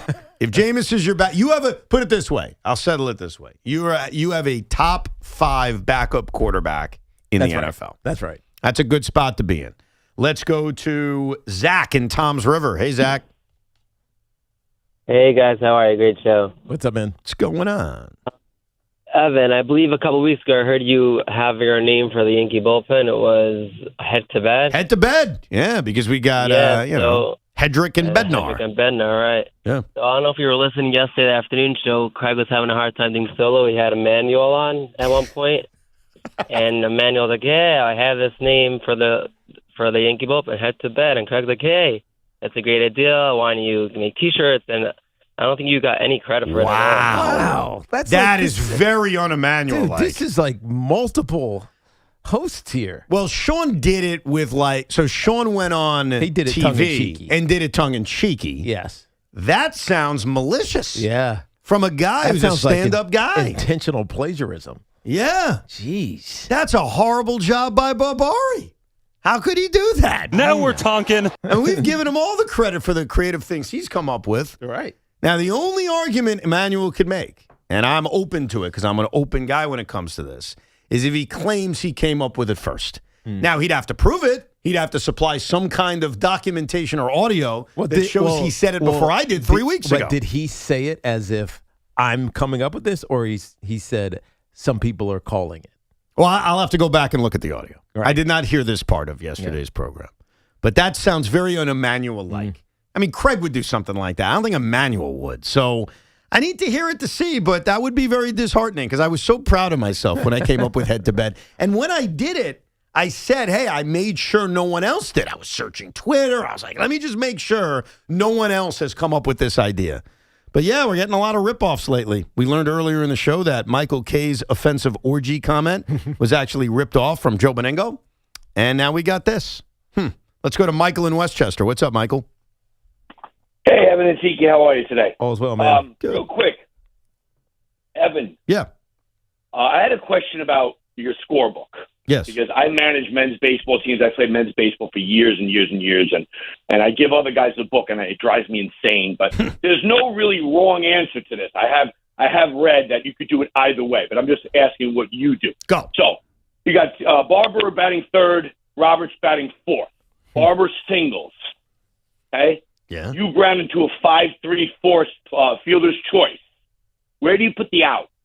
I put the out with the guy who was you put it in the out of the recorded out. So if Barber was on base and was out 5-4 on the fielder's choice, the third out would be in the Barber box because he made the out. But Barber didn't make the out in his at bat. You did. I understand, but look, the out was still recorded on Barber in his box, but not in his at bat. Doesn't matter. Not in his box. It doesn't matter. Box. He was out at second base. It He's the one who's out. Your box. So what am I supposed to do? Like I said, It's debatable. It's debatable. There's no the way I was taught. I mean, the way I've read years ago when I was young was that you put it where the batter that grounds into the fielder's choice. But again, there's no wrong answer. Well, it's proper. I would disagree. I would say you're the wrong answer. I'm a loser. If Barber gets caught stealing, that's on me. Yes. So isn't it the same thing? You could argue. The point is, where did the third out occur? If the third out was out at second base, even if that guy reached on a hit or a walk, he made the third out. Now, the guy who, quote unquote, reaches on a fielder's choice doesn't get anything for it. That's an 0-4. It doesn't improve his on-base percentage. Right. It doesn't give him a base hit. It's still recorded as an at-bat where you get nothing for it. But in my scorecard, the out is the base runner. And I'm sorry. I know we try to be nice around here and say, everybody's right. Everybody's right. No. I'm right and you're wrong. Say my name, bitch. Which I guess contradicts our last caller who said I'm so friendly and nice about different opinions. Now I'm going to contradict you and say I'm a pompous ass. It's a pompous ass. That's right. Let's go to Justin in Pittsburgh. What's up, Justin? Good morning, guys. Thanks for taking my call. Did you guys happen to see the fights between the Giants and the Dolphins yesterday? Oh, yeah. I just wanted to get your opinion on those. I have almost conflicting opinions. It feels like, I mean, from one hand, I like the tenacity. I like how they're getting at it. I mean, I saw Abdul Carter, I think, threw a punch at, I can't remember his name, the Dolphins. Paul. I forget his name, too. Yeah, but there were a few skirmishes, but, I like that part of it. But the other part of me is like, okay, like, they're not being penalized for it. It's not a game. Not going to get suspended or a flag or whatever. I'm not sure what was said to spark them or what's causing that, but it's like, guys, we're in a joint practice. Like, it is training camp. Like, not that we're taking away reps, for all the time that we're wasting, but it's like, are we really focusing on the right thing? So I'm not sure what to think about it, but I've conflicting thoughts on whether I like the tenacity or I'm kind of against it in the joint practice. It happens in all the time. By the way, the guy's name was Patrick Paul. That's who we went after? Was rushing. I think it was during the one-on-ones. They're doing not quite team drills yet, doing one-on-ones, and Patrick Paul and Abdul Carter were going one-on-one, and it was probably just something stupid like an extra push, right? One-on-one, I beat you, and you just push him, turns around, pushes him back, you throw a punch, bench is clear, even though they're already out there. It's stupid. It's what happens in joint practices because you're just tired of hitting your own guys. You're ready to hit somebody else. Isn't it better to hit somebody else than your own guy? Yes, 100%. Like these fights, like I was reading and saw some highlights. I don't think I actually saw any highlights. I think I just read, to be fair, about these fights. I didn't see it. Yeah. Just to be accurate with my words here. Isn't that better than hearing that Abdul Carter and Jermaine Illuminor got into a fist fight? Like, it's better to hear it the other way. By the way, here is the audio, so we can be fair to Emmanuel Barbari, because a caller called in. I call it the tattletale phone call, that he ripped off my head-to-bed idea that I am so proud of with Craig yesterday. Here's the audio so we can judge for ourselves the tone of Emmanuel Barbari. Take a listen. He's been the best setup guy maybe in the sport. They call it, well, they don't call it this, but some people are calling it head to bed. Head to bed. Hedrick to Bednar. Hedrick to Bednar? Head to bed. Did anybody take ownership of that? I'm not sure. You should do it. Maybe I should do some head to bed. Because if the Yankees make a run. Oh, man. It was fine when he said some people. Yes. And then Craig innocently says, hey, did anyone put any ownership on that? That was his answer, like, yeah, Evan did. Which, by the way, would have caused Craig to think then it was a stupid idea, which is fine. Right. Instead, he played dumb. Emmanuel Barbari. Come on, man. Did Craig know? No, he had no idea. I believe his ignorance on that. Okay. Yeah. Like, I don't think he wasn't He would not malicious intentionally undermine you. No, I think he would intentionally undermine me. I just don't think in this case, I'm going to clear him. All right. Now, I could just hear his tone. Like, he had absolutely no idea. But Emmanuel did. God, and he started with some people, which means he was pulling a Morash. He pulled a Morash. Some people are saying. Meanwhile, Sean was winking at me the entire time. I should have copyrighted this son of a bitch. Actually, what I did when I came up with the idea was I told, hey, John Boy, go print them. Whoever has the printing abilities, go make money off this thing. Just give me a little thank you. Right. You don't even have to pay me. Just a little hat tip, Evan Roberts. Thanks, Evan Roberts. I got nothing. I got my coworkers basically saying, no, I haven't heard it from anyone else. It's a bad job, Emmanuel. Hold on, we got to take John real quick. Go ahead, John. What? Hey, good morning, guys. I got to tell you something, Evan. What? I just checked on AI, Google AI, and I put in the term, who first came up with the term head to bed when referring to the Yankee bullpen, and guess what? What? It comes up with Evan Roberts, August 2026. You damn right. You damn right. Thank you. How about that? That's indisputable Case now. closed. The internet and ChatGPT is crediting me with something I came up with. Say my name, bitch. And here's the reason I'm proud. I'm not the funniest guy in the world. Half my ideas suck. We try them, they go away. This is a good one. Reese's Peanut Butter Cup. And I got other people stealing it. So thank you, John. That makes me feel a lot better about everything in life. More of your calls coming up at 888-808-1019. What we need to see from the Jets and Giants this weekend. Brian Costello, who's in Pittsburgh, will stop by, and more evidence that Joe Burrow is miserable in Cincinnati. Our friends at Town Fair Tire remind you that at Town Fair Tire, you always get the guaranteed lowest price on name brand tires. From Connecticut to Maine, nobody beats Town Fair Tire. Nobody. Summer is heating up, and there's nothing more refreshing than an ice-cold Surfside iced tea and vodka or Surfside lemonade and vodka to break the heat. Made with real vodka, Surfside is only 100 calories and 0 bubbles. That's right, no carbonation, so it's easy to sip and enjoy no matter what your plans are this weekend. It's not a seltzer, it's Surfside. Sold at bars, restaurants, and stores near you. Must be 21 plus. Please drink responsibly. And this portion of the program is sponsored by Motion PT. Living in New York is not a spectator sport. Don't let pain keep you on the sidelines. Get back to what moves you with Motion's expert physical therapist. No referral needed. Most insurance is accepted. Schedule an appointment at motionptg.com today. It's a hot time in the summertime with Stateside. Meet WFAN at the Stateside Beach Bash at the Salt Shack in Babylon. The ultimate end of summer party on Long Island. Join us for a live broadcast with Evan Roberts and Sean Morash, featuring Jerry Recco on Friday, August 28th at 10 a.m. It's an end of summer party with Stateside and the Fan broadcasting live. Orgavadazona? Is that a word? In the 2026 Kia Sportage Turbo Hybrid, it might as well be, because it can be one road trip. It's all about turbocharged power and hybrid efficiency working together, so you get the thrill of quick acceleration and the satisfaction of fuel efficiency. Book a test drive and keep the adventure going. Kia, movement that inspires. Call 800-3334-KIA for details. Always drive safely.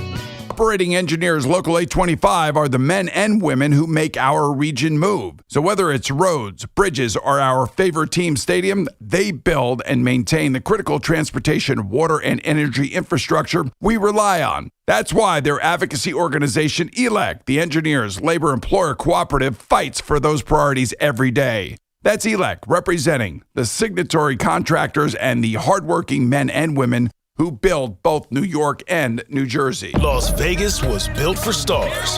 And on August 22nd, two of boxing's biggest take center stage. Rolly Romero never follows the script. This is my game. Teofimo Lopez has never needed one. This guy's got a big mouth. For years, they've had plenty to say. All you do is talk. But with World Championship gold on the line, can they back it? Teo, I'm here. I'm going all in. It's time to put up or shut up. Rolly Romero versus Teofimo Lopez. August 22nd. I'll shut you up. Watch on DAZN and DAZN on Prime Video. This is the story of the one who keeps multiple buildings running smoothly day after day. Plumbing that flows, HVAC that hums, cleaning supplies that keep surfaces sparkling. That's why she counts on Grainger. With easy reordering online and 24/7 support, Grainger helps her keep the products she needs on hand. So shelves stay stocked and buildings stay ready. Call 1-800-GRAINGER, click Grainger.com, or just stop by. Grainger, for the ones who get it done. Hey, Boomer Esiason here, and let me tell you something about cell coverage. It's not about which network is best. It's about which one is best where you are. Red Pocket Mobile gives you your choice of networks from all 3 nationwide 5G networks. And every line in your family can be a different one. Your kid on the network that covers campus, you on the one that works best at home. Right now, a full year of 5G starts at less than $7 a month on an annual plan. RedPocket.com. Red Pocket Mobile, your new ultimate cell carrier. Head home in a new Mercedes-Benz from Mercedes-Benz of Edison. The Mercedes-Benz Welcome Home celebration is here, where you'll find exceptional opportunities to drive home luxury. Now with special offers on the versatile GLC and GLE SUVs and C-Class sedan. Whether you choose gas, hybrid, or all-electric, Mercedes-Benz of Edison will help you find the perfect fit for your lifestyle. But hurry, the Welcome Home celebration ends August 31st. Visit Mercedes-Benz of Edison, where luxury feels like home. Someone had a birthday. Yep, 50. Can't believe it. 50 years of wisdom. Great segue. We have a health reminder from the CDC.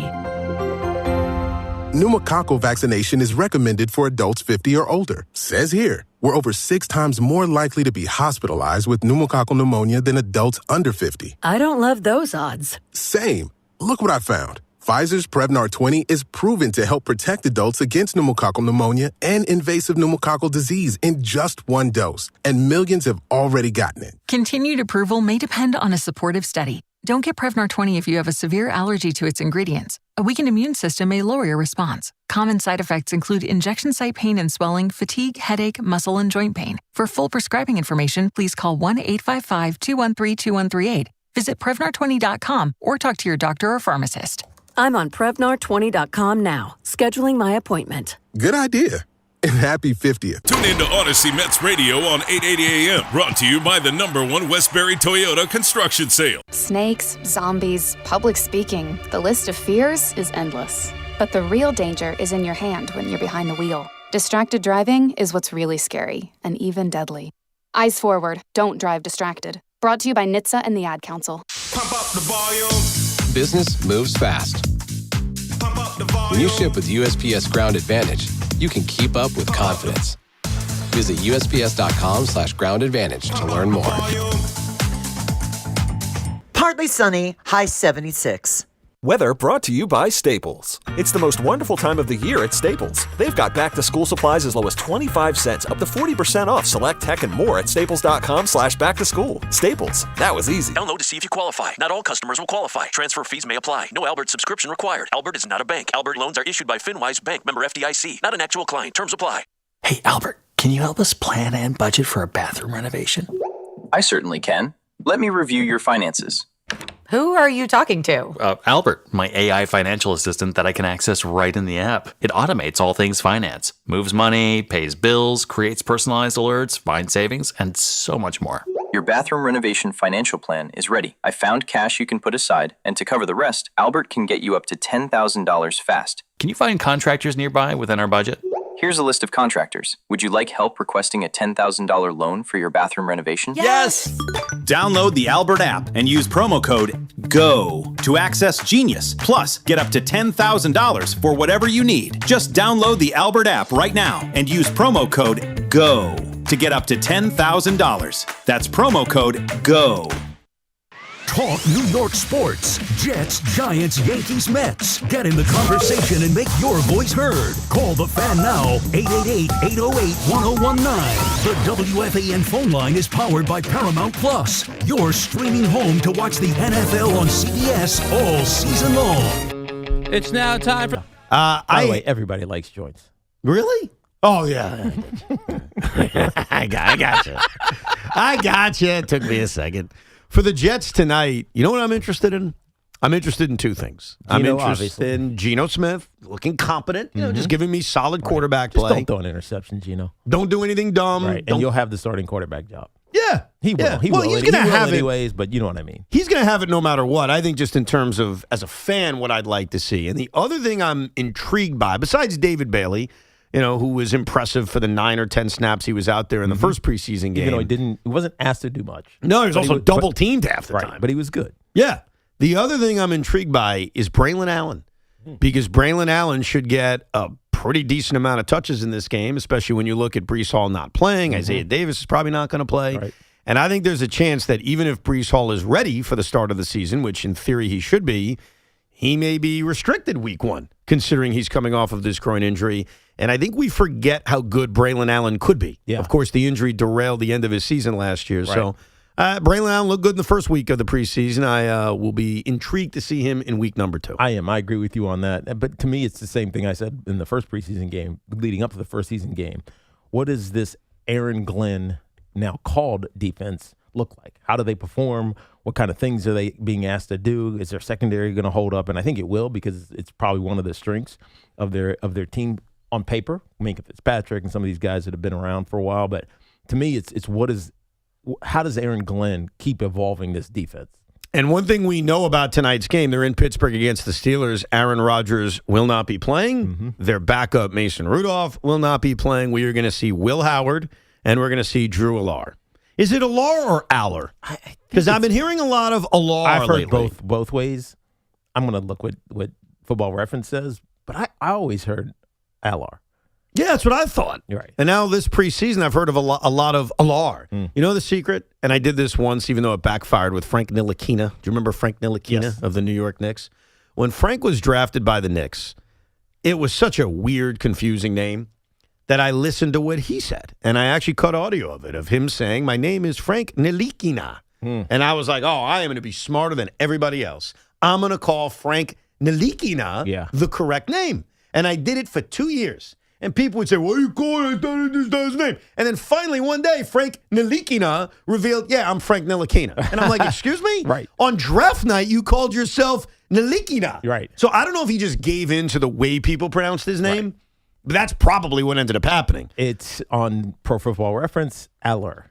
Aller. Aller. So it's neither. Aller. Aller. Aller. Aller. Yeah. Drew Aller. Right. I remember I had this conversation with Bijan Robinson, and I was asking him, what is your name? How do you say it? Because everybody says Bijan, and he says it's Bijan. And I'm like, all right, but why does everybody call you Bijan? He's like, yeah, I just didn't want to fight people. You let it go? He just lets it go. And sometimes you accept it. Like, I am convinced that's what happened with Frank Ntilikina. Like, instead of just correcting people and saying, it's Ntilikina, it's Ntilikina, he just said, screw it, call me whatever you want. Anyhow, this debate on who created head to bed is now going to take another turn, because Joe in Cranford claims not Emmanuel stole it from me, but I stole it from somewhere else. Who did I get it from, Joe? Yeah, I don't know who was first, but Jake on the John Boy show has been saying head to bed in his recaps for months. For months? Well, if it's for months, if it's months, he said it first. Yeah. Now, here's what I question, because I was very careful with this, and I always am. And I love those guys, and I listen to them frequently, but clearly not frequently enough. They've been great, by the way, with the Little League World Series. Oh, yes. He's been awesome. John Boy's breakdowns are great. I said the day I came up with head to bed, if anyone else has come up with this, let me know. Like, I put it out there. Like, I'm very excited about this idea, but I know the internet is a very tricky place. So unlike Emmanuel, who cockily and arrogantly told Craig, oh, no, I came up with it, I was open-minded. Is it elsewhere? And throughout that show, no one suggested that it was Jake or anyone else. Well, so I don't know anymore. You know what that means? What? Jake doesn't follow you. What do you mean he doesn't follow me? I thought we're friends. I was on his podcast a few months ago. And we've had him on. Yeah. I thought we're good. Who knows? Maybe, and this is certainly possible, great minds think alike. Certainly possible. That's fine. Anyhow, let's go to Ramon in Flushing. That seems like a good place to go. What's up, Ramon? Good morning, guys. What's up, man? Tiki, you're the greatest running back of all time for the Giants. Thank you. I love you. Thank you, bud. I still wear my Auburn jersey. Represent. But this guy that wants to wear 56, he's got some nerve. But you know what? The Knicks did this too with Julius Randle. They let him wear number 30, and that got me so upset. I thought that was such an insult to Bernard King. Yeah, but it's not retired. Yeah. Has it been? But he's still a Hall of Famer. True. Had it been worn before?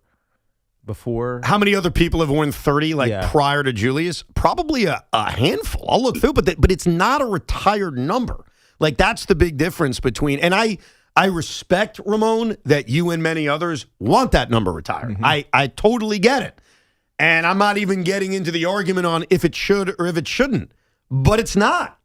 Like, there's a huge difference between asking to wear the number of a legendary retired number versus wearing a number that's just debated in terms of why it's not retired. Like, that's a huge difference. And so, yeah, it's not the same. I'll tell you how many people have worn 30 in between. Are you ready? Yep. All right, here we go. I have it right in front of me here.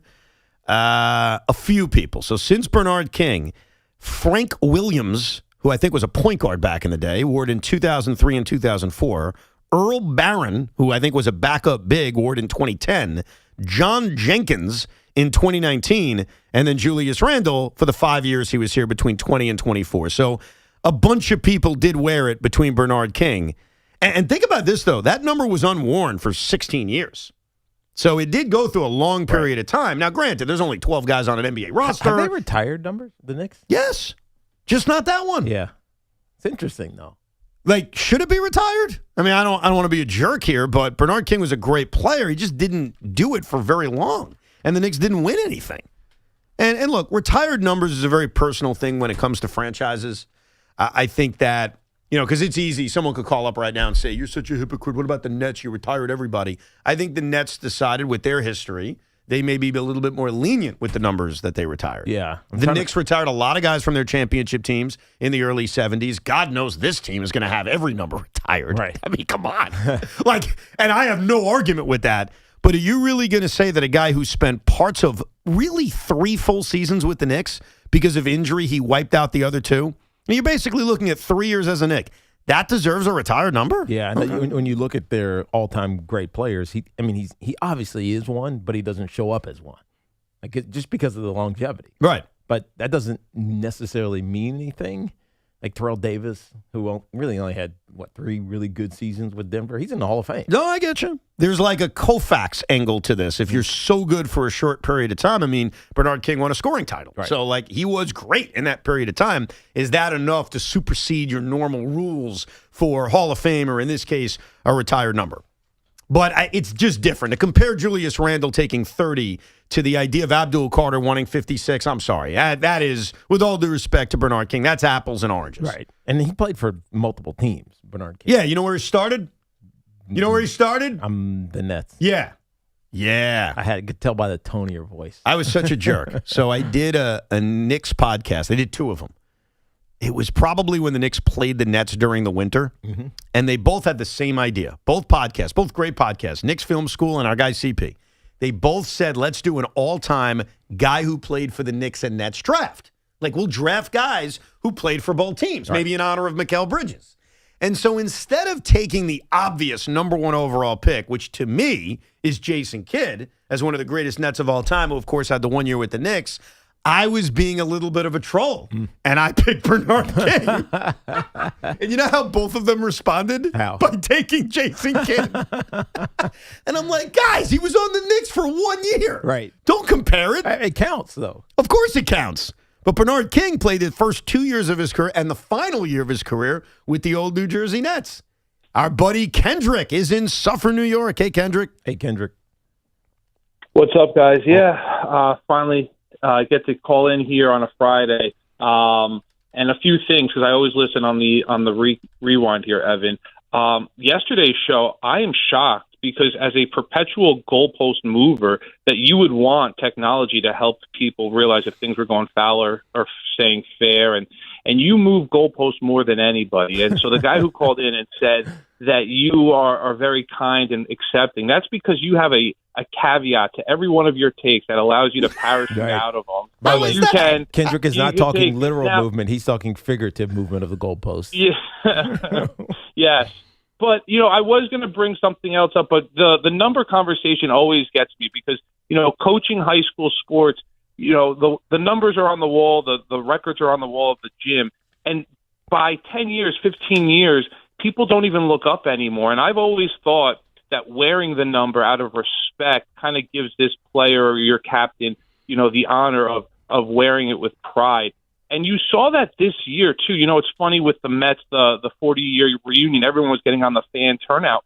The organization this year gave out Gerrit Carter's number to Nick Moravito, and there was conversation when he got that accidentally for a day. I think, when a player is anointed as a leader of the team, instead of putting a C on their chest, you give them a number of somebody who is representing the character traits that great legend had in the organization. And then Tiki, really quickly with this weekend's football, last week I was interested to see what the Jets did with their tight end room. I'm with you this week. I want to see the defense progress because, Evan, you talk about the quarterback play. Nowadays in the NFL, the difference between quarterback 1 and quarterback 15 in the league has shrunk.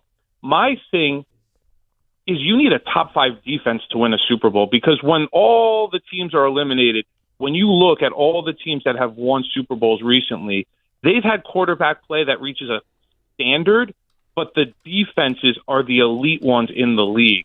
So to me, I think Aaron Glenn needs to improve that defense. And the other coach who had done wonders last year, not being talked about a lot because of the new hires, is Chris Bangio. I think our special teams unit has to be, again, one of the top units in the league. Oh, no doubt. No doubt. That was what made the team, somewhat competent at times last year, how good special teams was. Let's see if he's right about that you need a top defense to win a championship. Let's go back the last 10 years. That's a decent sample size. It's the more of the modern era. 2016, Patriots were ranked number 1. Eagles in 17 were 4th. Patriots in 18 were 7th. Chiefs in 19th were 7th. Buccaneers in 20 were 8th. The only two outside of the top 10 were the 21 Rams and the 22 Chiefs. And then the Chiefs in 23 were 2nd. Eagles in 24 were 2nd. Seahawks last year with 1st. So you're not wrong. No, you're not wrong. But what you see with those teams that were outside of it, you say Kansas City? Kansas City and the Rams. Their offense was outstanding. Right. And the Rams' offense historically has just been outstanding because of their head coach. So one has to overcome the other if it's not elite. I think that's what the net is. And it also shows you even those two teams outside of the top 10 were right middle of the pack. They weren't 25th. You're not winning a championship if you've got a bad defense, that's for sure. Rock is on Long Island, New York. What's up, Rock? Hey, guys. How are you? All's good. Evan and Tiki, I'm a little surprised at the both of you when a caller called and said Jaxson Dart plays reckless. And you didn't correct it to say, well, no, he doesn't play reckless. He plays aggressive. That's true. Reckless and aggressive are two different things. Now, I knew when he took that hit, the first thing I told my sons was, this is going to be all over the fan for a month. That Jaxson Dart took a hit, and he was in the blue tent, and we're going to see Jameis Winston, the whole 9 yards. His head took the least of the brunt of the hit. Right. You understand what I'm saying? No, but to use the word reckless, he doesn't throw across his body. He doesn't throw into triple covers. He plays aggressive, not reckless. Yeah, well, the only time you can use reckless is when he's at the contact point, because that's how you stay healthy. That's how you figure out as a football player how to not get hurt, is by being aware of where the hit's coming from and how you're going to take it. And I think it's just unaware. So he's aggressive, but he's also unaware of how to take a hit. Well, and that's something that I think only experience can teach you. First of all, I think our last caller's definition of reckless, or at least the usage of reckless, is a little different than what pops into my mind. He used reckless to determine or to say and describe reckless decisions when it comes to throwing the football, reckless decisions when it comes to turning the football over. I think his point is reckless on contact, reckless on when to slide or not. So stop right there for a second. Jaxson Dart was on the field for 12 games last season, I think was the total number. How many times, and this is the fair way to get the answer, how many times did you or I, and maybe they differ, did we see him do something reckless on the field with his body? Well, I saw it. I think the running out of bounds thing when he was short of the first down, but he wanted that first down, and he took that hit as he was going out of bounds against the Patriots. I thought that was a reckless decision by him. It's only reckless because he's unaware of the hit. Right. Like that Patriots hit in particular, because that's the one that stands out, even though that didn't put him in the tent. It did not. Correct. It was like he didn't expect he was going to get hit. Now, there was another one, I'm forgetting who it was against, where he was trying to get the first down, and I can understand it, but he dove forward into the defender.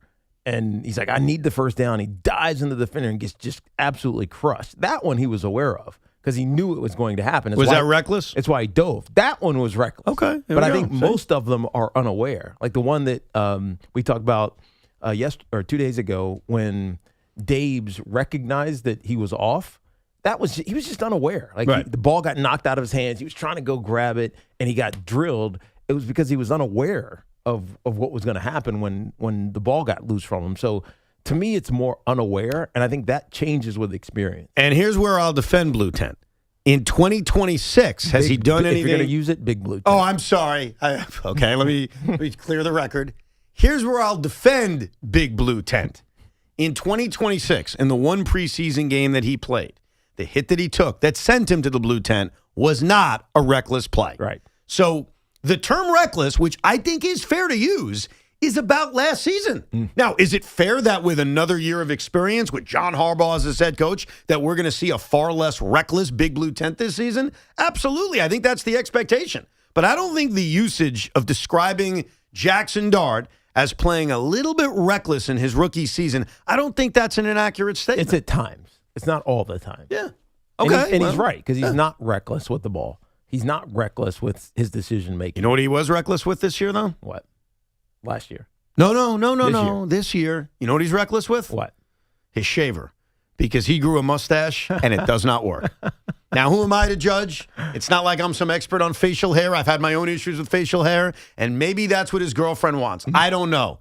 But if you saw Jaxson Dart's press conference yesterday, and I did, and the first thing that was brought up was the stash. Now, credit to Jaxson Dart. He has announced he will be shaving the stash once the season starts. But I get that, though. That's just training camp. It's a training camp stash? Training camp, you don't care. It's garbage that you're even considering cutting your beard. All right, enough. With training camp, you're just kind of like, all right, whatever. I mean, hell, when I was in training camp, I remember I never would shave. Oh, really? Had just crazy, like beard, not really full beard, but just beardy. You just don't think about it. You don't care. All right. It's training camp. It just doesn't look good. I know, who am I to judge? I get it, but don't compare me with Alonzo with the Alonzo beard. I was doing that to make a statement. I saw him last week at the family picnic, and I thought it was cool. Did you notice the stash? I did absolutely notice the stash, because it's just the stash. Yeah. It's intentionally just the stash. You know who else? It's not like 5 o'clock shadow that kind of the stash comes out more than the beard. It was an intentional stash. You know who else doesn't pull off the stash? Who? Nolan McClain. I think it's horrible. I think he looks like a Civil War general. Just does not work. Maybe that's the point. Well, maybe he's trying to look like a Civil War. He's trying to be Andrew Luck. Maybe he's related to General McClain. That's a good one there, Rosie. By the way, you just heard a little window seat in a Giants training camp, and it's been sponsored by Window-Rama's First Down Deals, 30% off your installation project, plus low to no financing. We'll take a closer look at Jet Day, because tonight they are playing a football game in Pittsburgh against the Steelers, and a guy who's been covering the Jets for 175 years and also had a Baseball Hall of Fame vote for a while. Brian Costello will join us in a few minutes, and we'll pick his brain on Aaron Glenn's plans for tonight, plus more Giant talk and more baseball talk as well at 888-808-1019. It is Evan and Tiki without Sean Morash. With fall sports right around the corner, now is the perfect time to make sure you're ready for the season ahead. My good buddy, John Gallucci Jr., CEO of JAG Physical Therapy, always reminds me that the best way to stay in the game is to prepare your body before the season starts. Whether you're an athlete gearing up for competition, already dealing with an injury, or a parent looking to keep your child healthy, the experienced team at JAG Physical Therapy will create a personalized treatment plan to help you improve strength, mobility, and movement to reduce the risk of injury or to streamline your recovery. Schedule your appointment today at jagpt.com. That's JAGPT.com. And this portion of the program is sponsored by the New York State Thruway Authority. Imagine that your workplace is inches from traffic and a car flies by drifting because someone checked their phone. People work here. They trust you. Don't Drive Distracted, funded by the National Highway Traffic Safety Administration with a grant from the New York State Governor's Traffic Safety Committee. It's The Carton Show with Craig Carton and Chris McMonagle. Afternoons 2 to 7 on The Fan, 101.9 FM. Jaxson Dart had to play. Jaxson Dart has not played enough football not to get some reps. Obviously, they had a predetermined either amount of reps or 2 possessions, whatever they looked at it as, right? But once he goes to the blue tent, why in the world would you put him back in that game? Get The Carton Show on demand. Available on Apple, Spotify, wherever you get your podcasts, and the free Odyssey app. This is an Odyssey Sports Minute. There was a fight at the Dallas Cowboys-New Orleans Saints joint practice yesterday, with Cowboys defensive back Kalen Carson getting into it with New Orleans Saints tight end Brock Rechsteiner. Rechsteiner is the son of WWE Hall of Famer Scott Steiner. And out of all the players in the NFL to start something with, to start a fight with, why in the world would you pick the son of the big bad booty daddy? I'm Nick Costos. Onyx, I keep having stomach issues. Please make me a doctor's appointment. Okay, are you suffering from diarrhea, bloating, gas, or oily stools? If so, you may want to ask your doctor if it could actually be a problem with your pancreas, called exocrine pancreatic insufficiency, or EPI. My pancreas? How is EPI treated? A prescription medicine like Creon, pancrelipase, is used to treat people who can't digest food normally because their pancreas doesn't make enough enzymes. Creon is the #1 prescribed treatment for EPI. Creon may increase your chance of fibrosing colonopathy, a rare bowel disorder. Tell your doctor if you have a history of intestinal blockage or scarring or thickening of your bowel wall, if you are allergic to pork, or if you have gout, kidney problems, or worsening of painful swollen joints. Call your doctor if you have any unusual or severe gastrointestinal symptoms or allergic reactions. Take Creon as directed by your doctor, and always with food. Do not chew capsules, as this may cause mouth irritation. Other side effects may include blood sugar changes, gas, dizziness, sore throat, and cough. These are not all the side effects of Creon. You can learn more at 1-800-633-9110. Before your appointment, visit creoninfo.com. That's CREON info.com. Hi, this is John Starks, and I'm Tyler Kolek. At John Starks Kia, we don't play games. No gimmicks, no tricks, no hidden fees, no surprises. Lease a Kia Sportage for just $333 a month with just $3 due at signing. What we say is what it is, period. See you at John Starks Kia in Queens. Go New York, go New York, go.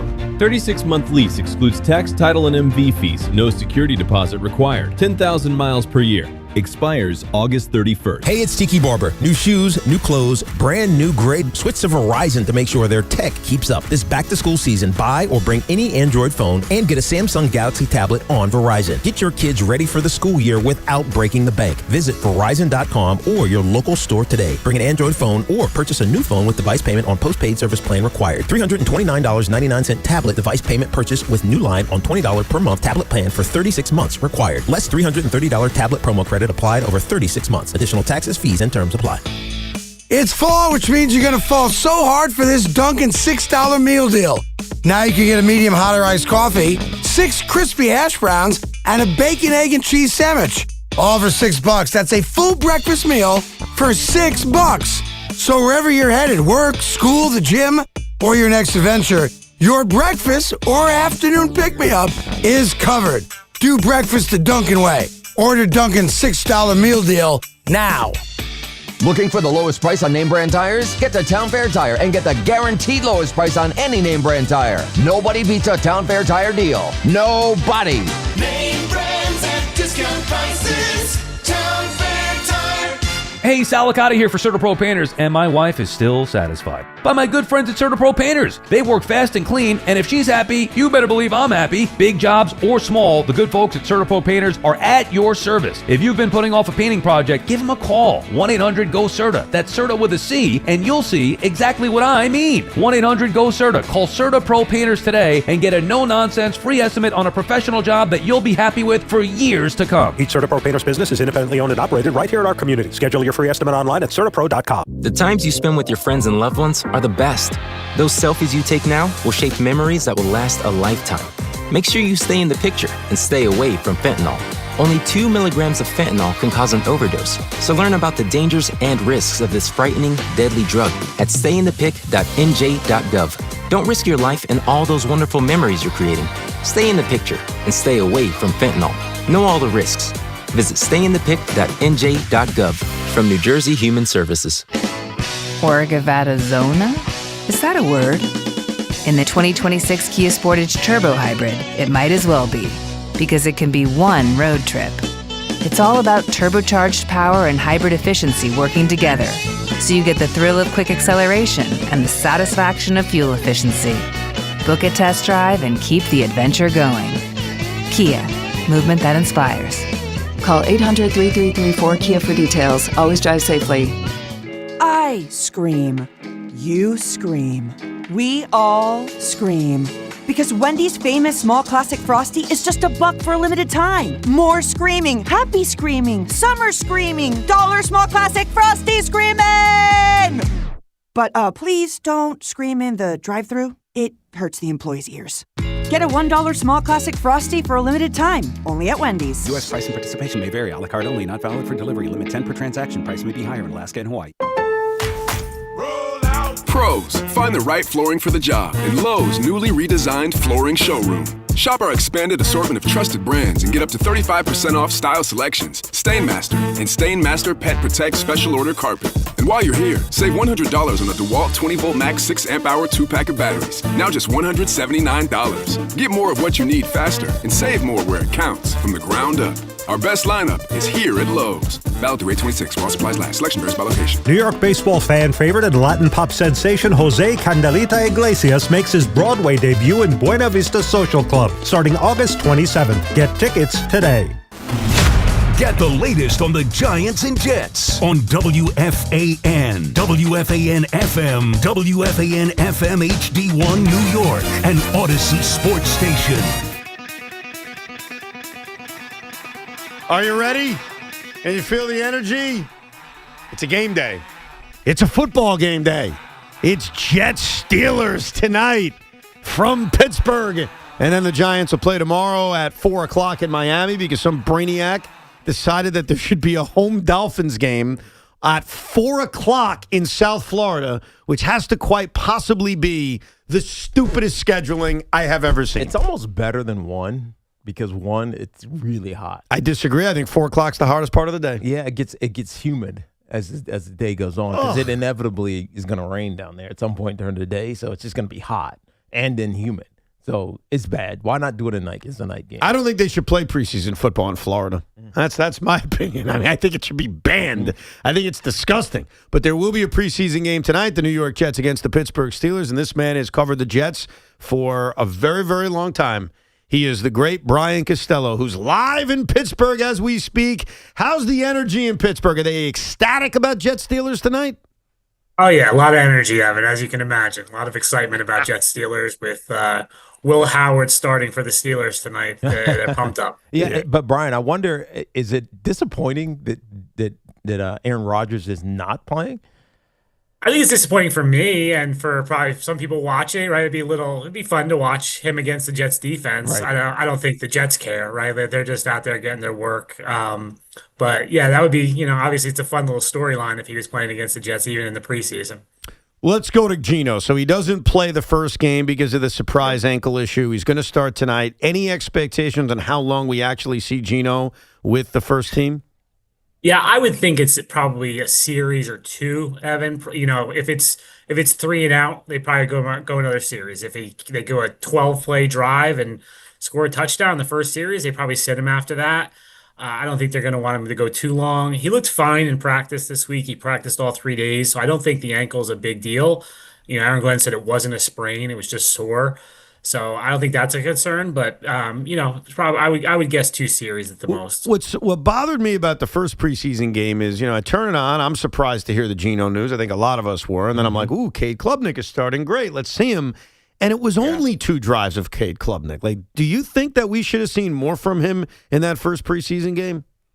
I do. I think Aaron Glenn sort of fell into a trap of that was the plan with Geno, was to have the starting quarterback go 2 series, and he just said, all right, let's just do it with Cade now, where he probably should have put him out there a little bit longer. And, they have a plan for 3 games, right? They're looking over the 3 games, and maybe that was where they were going to play Brady Cook and Bailey Zappi more. But I would hope tonight that I said, let's say Geno gets 2 series. I would hope Cade gets a series with the starters, just to see what he can do with them. And then they leave him in there for the whole first half and let him play the whole first half and put Zappi and Cook in there in the second half. Because I don't know what they'll do in the third preseason game. Third preseason game might be, just be Zappi and Cook. I'm not sure. Right. But I'd like to see a lot of Klubnik tonight. Yeah, you talk about Klubnik, and I think we've heard this. Most of them are just opinions, not necessarily facts from the Jets themselves. But is Cade Klubnik wrapped up the backup quarterback role for this Jet team? I don't think he's wrapped it up, Tiki. I think it's his job to lose right now, where at the beginning of camp, I thought he needed to show something to win the job. I think he's done that. He could lose it, though. If he has a horrible performance tonight or some bad practices, maybe they go, let's look at what teams are going to cut a quarterback, and can we make a trade for that before they cut him? But he just doesn't seem like a rookie. Yeah. He has this way about him. It's pretty impressive. And when you look at his background, it makes sense. This guy won 3 state championships in Texas. That's some real hardcore high school football. Right. And then He was a #1 recruit. He goes to Clemson. He plays a ton of big games at Clemson, ACC championship games, college football playoff games, a lot of pressure on him.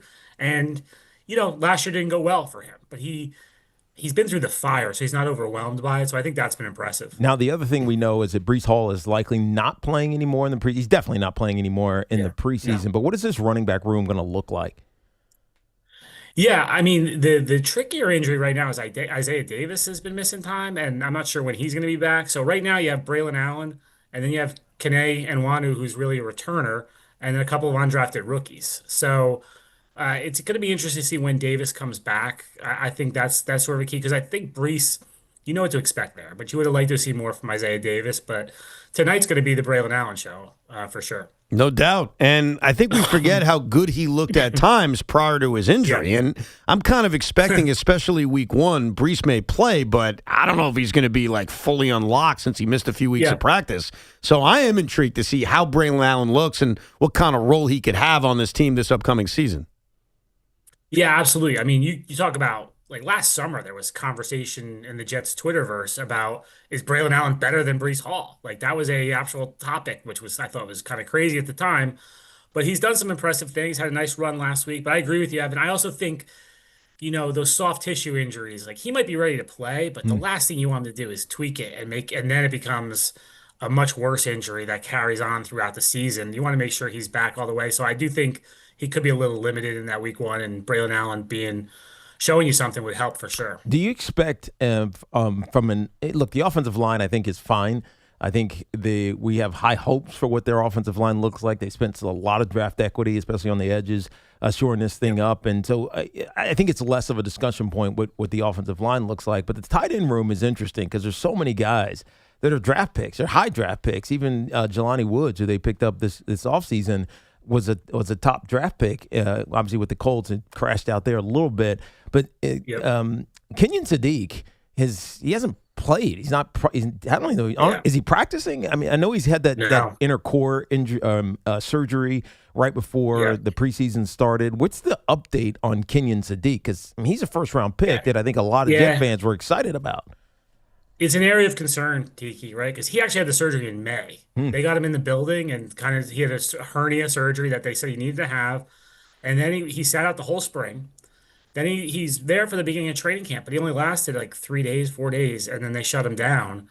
And they've kind of been, they don't have to give a lot of injury information, but they've kind of said it's related to the surgery. And they've said stuff like you're supposed to do both sides. You might know this more, Tiki, than I do. You're supposed to do both sides, and they did one side, so it might be related to that. But all he's doing right now is he stands on the side of practice. They do some agility. He does some agility drills on the field with a trainer.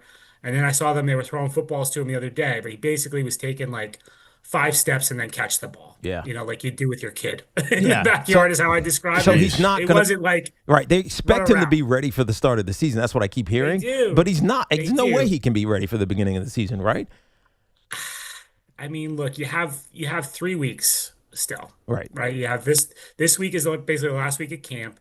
Then you have that little weird week after cuts where nothing's going on, and then week 1 is here in terms of prep.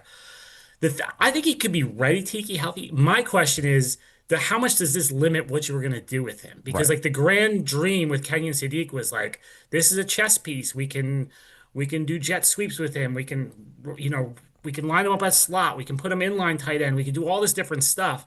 Not sure you can do that now if he's not practicing. I don't know how he gets ready. Yeah, and it's one of those things where you have this expectation for him.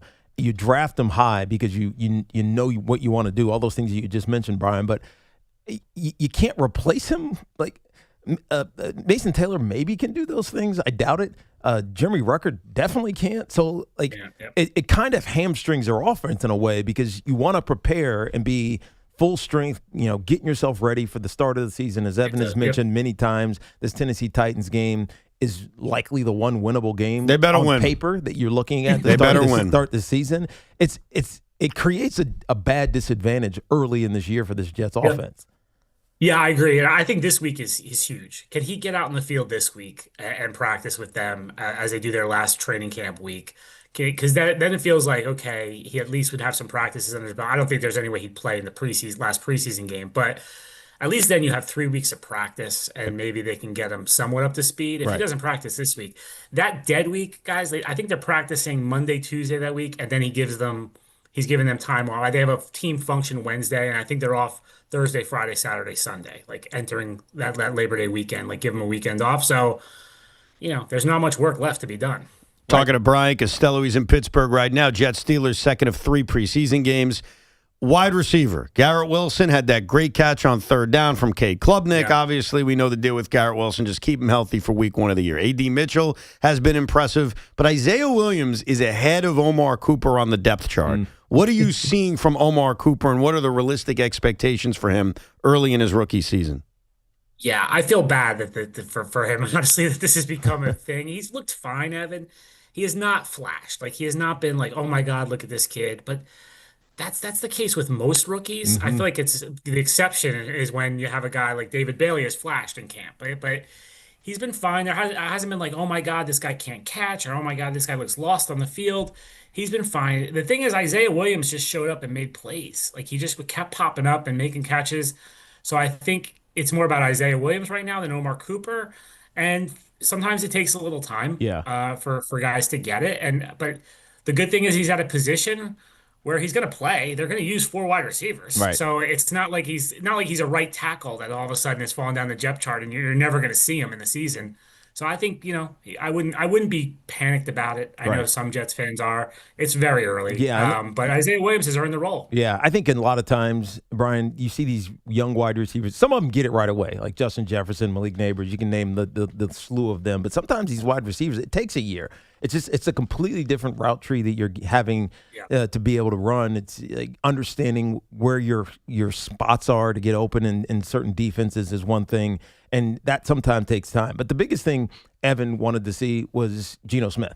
The biggest thing I want to see is what this Aaron Glenn-led defense, now, or at least called defense, is going to look like. And it looked okay in week 1. David Bailey, you mentioned, and Evans talked about him a lot. He was okay. He wasn't asked to do a lot. A lot of times he was on that open end, and they were bringing in extra pressure from the outside. So he was basically just pulling the tackle. But this, from your viewpoint, watching Aaron Glenn run this defense, what difference can we see? Because a couple years ago, 3 or 4 years ago, Robert Saleh era, they were dominant, man. They were one of the top defenses in football. They have fallen a far away from that. What does a defense look like schematically? What does it feel like to you? I think it's tough to get a read on that, Tiki, in the preseason, right? Because they're not showing a lot, Yeah. and even in camp practices sometimes. But I will say this: they're bigger. Like, that's to me what jumps out to me is Robert Saleh liked really small, fast defensive linemen. That was his thing. He did not like big bodies. Aaron Glenn is the opposite. And he kind of last year went along with the personnel that he had. But like, you watch, if you see Tavondre Sweat, and I'm not sure he'll get on the field tonight because he's just started practicing. This guy is just a mountain of a man. Yeah, he's a monster. 370, like 360, 370. Well, he's huge. Listed as that. So he's probably a little bit more than that. Let's be honest, right? And Bailey's a big guy. He's a big guy off the edge. Jawan Briggs, Harrison Phillips, David Onyemata, like they're big. And DeMario's a bigger linebacker now. They've bulked up. So the run defense should be much better than what it was last year, which was abysmal. I'm a little concerned about the secondary. They have Minkah Fitzpatrick, who, he hasn't put up the numbers that he did earlier in his career, but they kind of say, they used him differently in Miami and Pittsburgh the last few years. But then you have Brandon Stevens at one corner. I think A.Z. Thomas will be the other corner. Doesn't feel like either one of those guys is really a number one cornerback to me. And then the other safety position is a big question. I think Dane Belton might be the guy there, the former Giant. Interesting. So, yeah, I'm a little concerned about the secondary watching them, but I think up front they're good. So the other safety opposite Minkah, Dane Belton, Malachi Moore, Andre Sisco. You're saying Dane Belton is the head of that battle right now to be the other starting safety? I do. We'll see who's on the field first tonight, Evan, but Right. I think Dane Belton is the guy right now. Right. This is a side kind of tangent. It's not that big of a deal, but I think I didn't notice this last year because I think we said his name wrong, but Maui Noah, who is our Maui Noah, the Giants Maui Noah's brother. Yeah. They have basically the same name. Francisco and That's why they go by Kiko and Cece. What were their parents thinking? Francis and Francisco. I know. To confuse everybody. That's totally why. confuse everybody. Are you, and maybe you're not going to like when I say this, Brian, but I'm being honest with you. I enjoyed Aaron Glenn being douchey to you guys last year. And that's nothing against you or Samini. You guys do a great job. I just didn't mind it. Like, if anything, it took the attention away from probably other crap going on. It was more about, boy, that Aaron Glenn is so mean. Like, I didn't mind it. And I get the sense you didn't mind it. It's like, whatever. If he wants to be a jerk, he's a jerk. He's been apologetic that, like, I'm not going to be a butthole anymore, as I think his term. Yeah. Do you think Aaron Glenn needed to change his personality with you guys going in a year or two? I don't think it helped him, Evan. I'm with you. I wasn't offended, and like it was actually more interesting to me than like Mangini, right? Like, that's torture when you're a beat reporter and he stands up there and says nothing. Like, it was actually interesting. I just think it wasn't helping Evan. And to me, when the media stuff, right? And I've covered a lot of different personalities with the Jets. When you win, however you treat the media is awesome, right? So like, Rex being up there, being boisterous was awesome. Then when Rex started losing, it was like, can this guy shut up already? Right. And then Todd Bowles, the first season, comes in and says nothing. And they're like, yeah, stick it to the media. Don't say anything. The anti-Rex. Then they start losing, and it's like, can this guy say something up there? He doesn't say anything. So I just think your frustration with the coach over winning comes out, or your happiness with him comes out either way with the way you treat the media. I don't think it matters, Evan. Yeah. I just think it's an easy win. Yeah. Right? Like he just created him like this other thing for himself last year where the football stuff is so hard. Being cordial to the media is an easy one, and it just gives you a win where being a jerk if you're losing ends up being an issue like it was for Aaron Glenn last year with the fans. The greatest example of that is Bill Belichick, because he was not friendly to the media, never said anything, but they won all the time, and so you're like, this is great. It's all about winning. He's fine. Brian, what is internally, what is their expectation for this season? We know as fans what we look at, what we speculate about, and what potentially could happen down the line with this coaching staff and this organization. But what are they looking at? I know every team goes into the season thinking they can win a Super Bowl, that we can be. Think of the example, the Commanders from a couple of years ago, from the worst team in the NFC East to the NFC Championship game. But how are they looking at this season? Is this a building year? Is this a we can compete year? Where are they? Yeah, I think it's about being competitive, Tiki. Like, last year was just embarrassing on so many levels, whether you take the last 5 weeks of the season and you want to carve that up, whether you take 0 interceptions and you wanted to use that, whether it's Garrett Wilson had 395 yards and he was your leading receiver and he played 7 games. Like, it was an embarrassing season. They can't be embarrassing this year. I think internally they just want to be competitive. Yeah, they want to win games. But I don't think they're thinking this, we're going to win 12 games or anything like that. Right. I think they're realistic about that.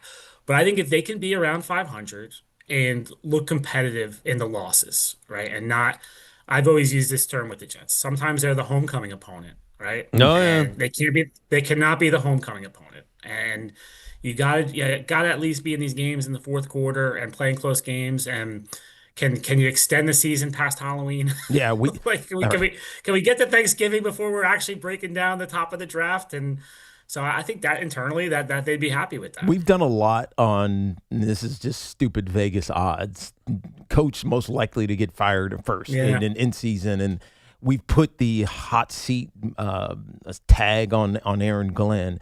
Is he in danger from internally? Like, are they thinking that this is a make it or break it season for him? It's a make it or break it season. I think there's some perception out there that he has to like start off the season fast or he's going to get fired 4 games in. Hard for me to imagine Woody Johnson doing that again after he just did that 2 years ago with Robert Saleh and it didn't work, right? It blew up spectacularly on him.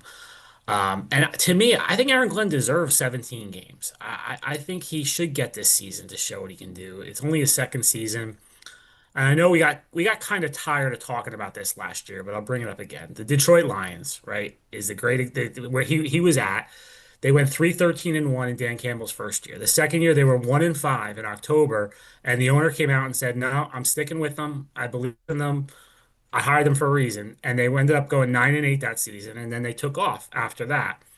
I'm not saying the same thing's going to happen here, but I do think can he get them better from September to December is a question as in valuing him as a coach. Like, can they look better as the season goes on? And he does have a tough stretch to start the season, and so I want to see that. So I don't think Woody will do anything in season, Tiki. But yeah, if it's ugly again, I don't think I can bring him doing back. it in season serves no purpose. Yeah, it's stupid. Like I was not a fan. Unless you're getting ahead of it. Yeah, I mean, right. That's at the end of the season. Right. Like I was no fan of Robert Saleh, but firing him was so dumb. Like it didn't serve any. This isn't baseball where you fire a coach and it sparks a team. Like that's not how football works. So I completely agree with you that he deserves the full year.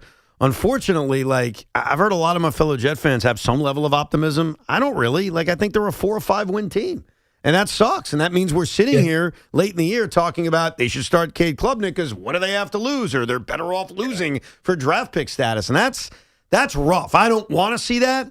But that's kind of how I view this season going in, that's where I think it's headed. You've covered this team for a million years. Sometimes you've been positive. Sometimes you're negative. I just think you're telling out people how you feel. Do you feel that way like I do, or do you have more optimism about the way this season goes? I think the ceiling is 7 wins, Evan. That to me is the ceiling. I'm with you. I think the floor is 4. So I'm in that range right now, and I got to make a pick at some point here in the next few weeks before the preview. But yeah, I'm in. I don't think they're going to be a good team.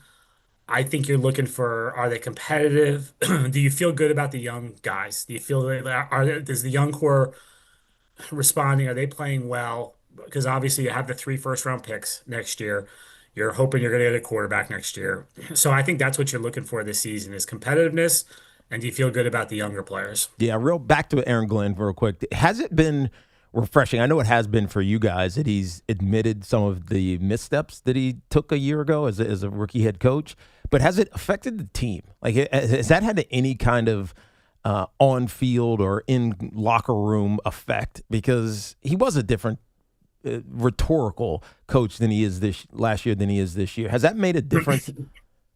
It's tough for me to get a read on that, Tiki. We're not in the locker room yet, Right. so it's hard to have conversations with guys every day. But I'll say this, the one thing about the media thing is usually how they act toward the media is kind of how they are behind closed doors. And I heard from a lot of people last year, not just players, but people that worked in the building, that he wasn't really a nice guy to them, and it affected some of that. So I do think he's reflected on everything and he's changed that. And the biggest difference, obviously, is him now taking ownership of the defense. That's far and away in terms of players.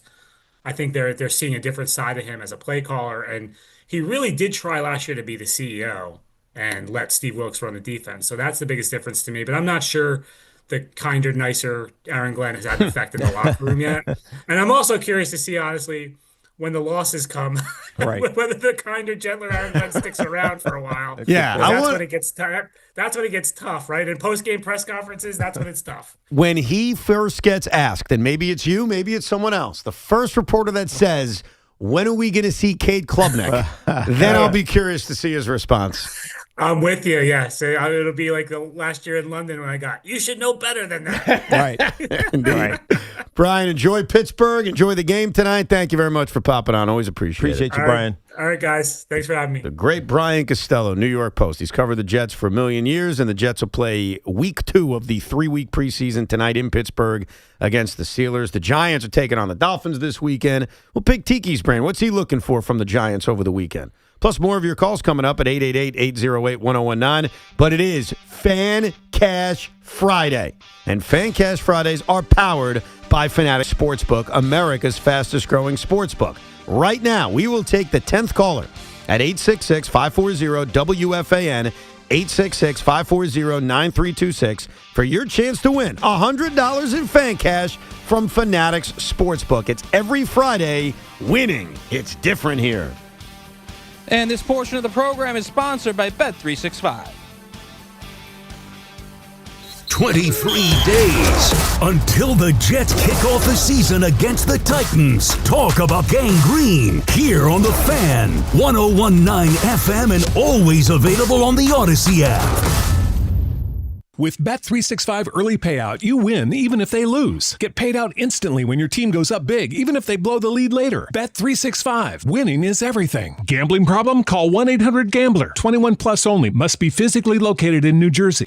The all-new 2026 Mazda CX-5 is designed to give you more of what matters. More passenger space and headroom for greater comfort. More cargo space, a lower lift-in height, and a standard power liftgate on every model. More connectivity with Google built-in integration, plus Apple CarPlay and Android Auto, all in a family-friendly SUV that delivers exceptional value. Drive a Mazda during the Mazda's More to Move You sales event and discover what makes Mazda the safest new car brand by Consumer Reports. Visit your local Mazda dealer or MazdaUSA.com. Boomer and Geo is brought to you by FanDuel. Hey, baseball fans, got a feeling about who's hitting a home run today? Don't just sit on it. FanDuel wants you to call your shot with daily dingers. All you have to do is make your pick on who's hitting a home run, and if you're right, you'll get a profit boost to use on your next bet for a shot at